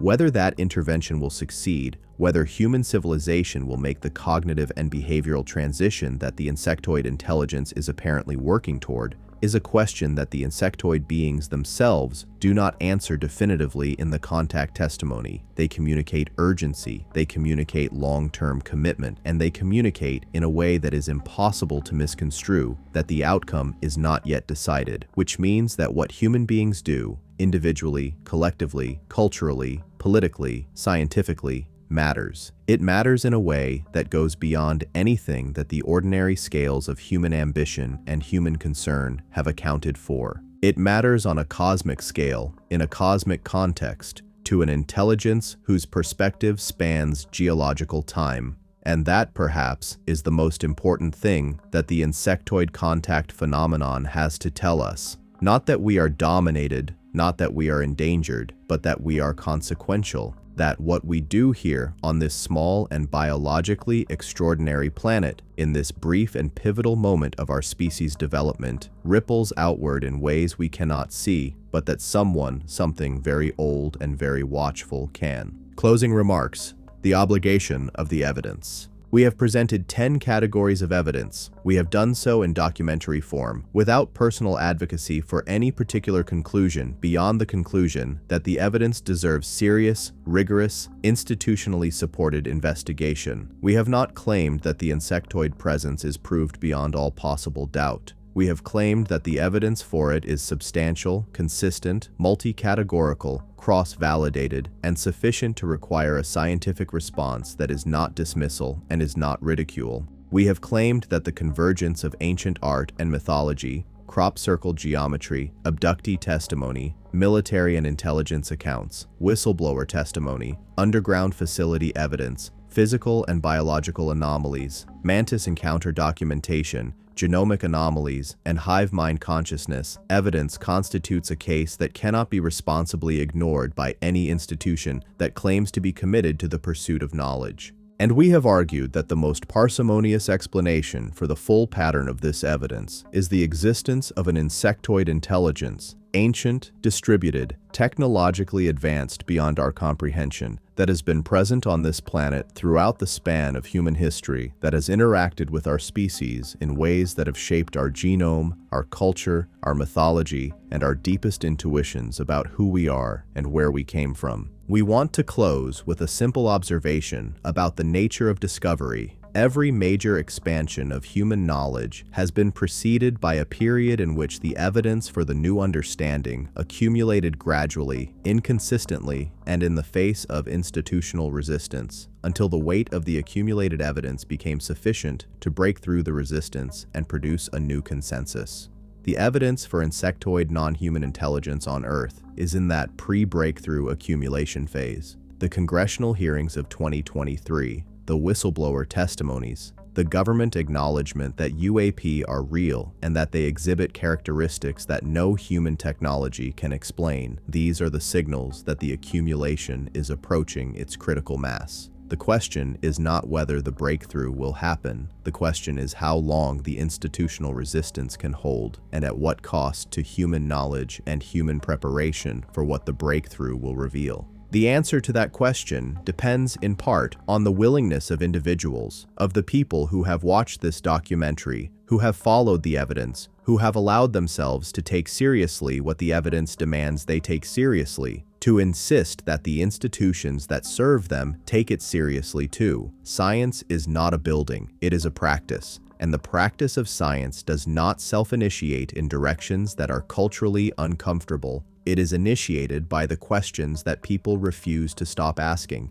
So ask the question, pursue the evidence. Demand the investigation, and remember, the next time you see a praying mantis sitting perfectly still in the garden, perfectly patient, with those enormous compound eyes taking in the world from 6 directions simultaneously, and that alien intelligence looking at you from behind them, remember that if the evidence we have presented is even partially correct, that stillness, that patience, and that distributed watching intelligence are not merely the properties of a garden insect. They are, scaled up by millions of years of evolution and billions of years of development and a technology base that we are only beginning to imagine, the properties of the most significant intelligence our planet has ever hosted. And they have been watching us for a very, very long time. The ancient Egyptians carved them in stone. The Hopi preserved their memory in ceremony. The abductees of the 20th century encountered them in the night. The military witnessed them in the desert and in the deep black programs that the public does not fund and does not know.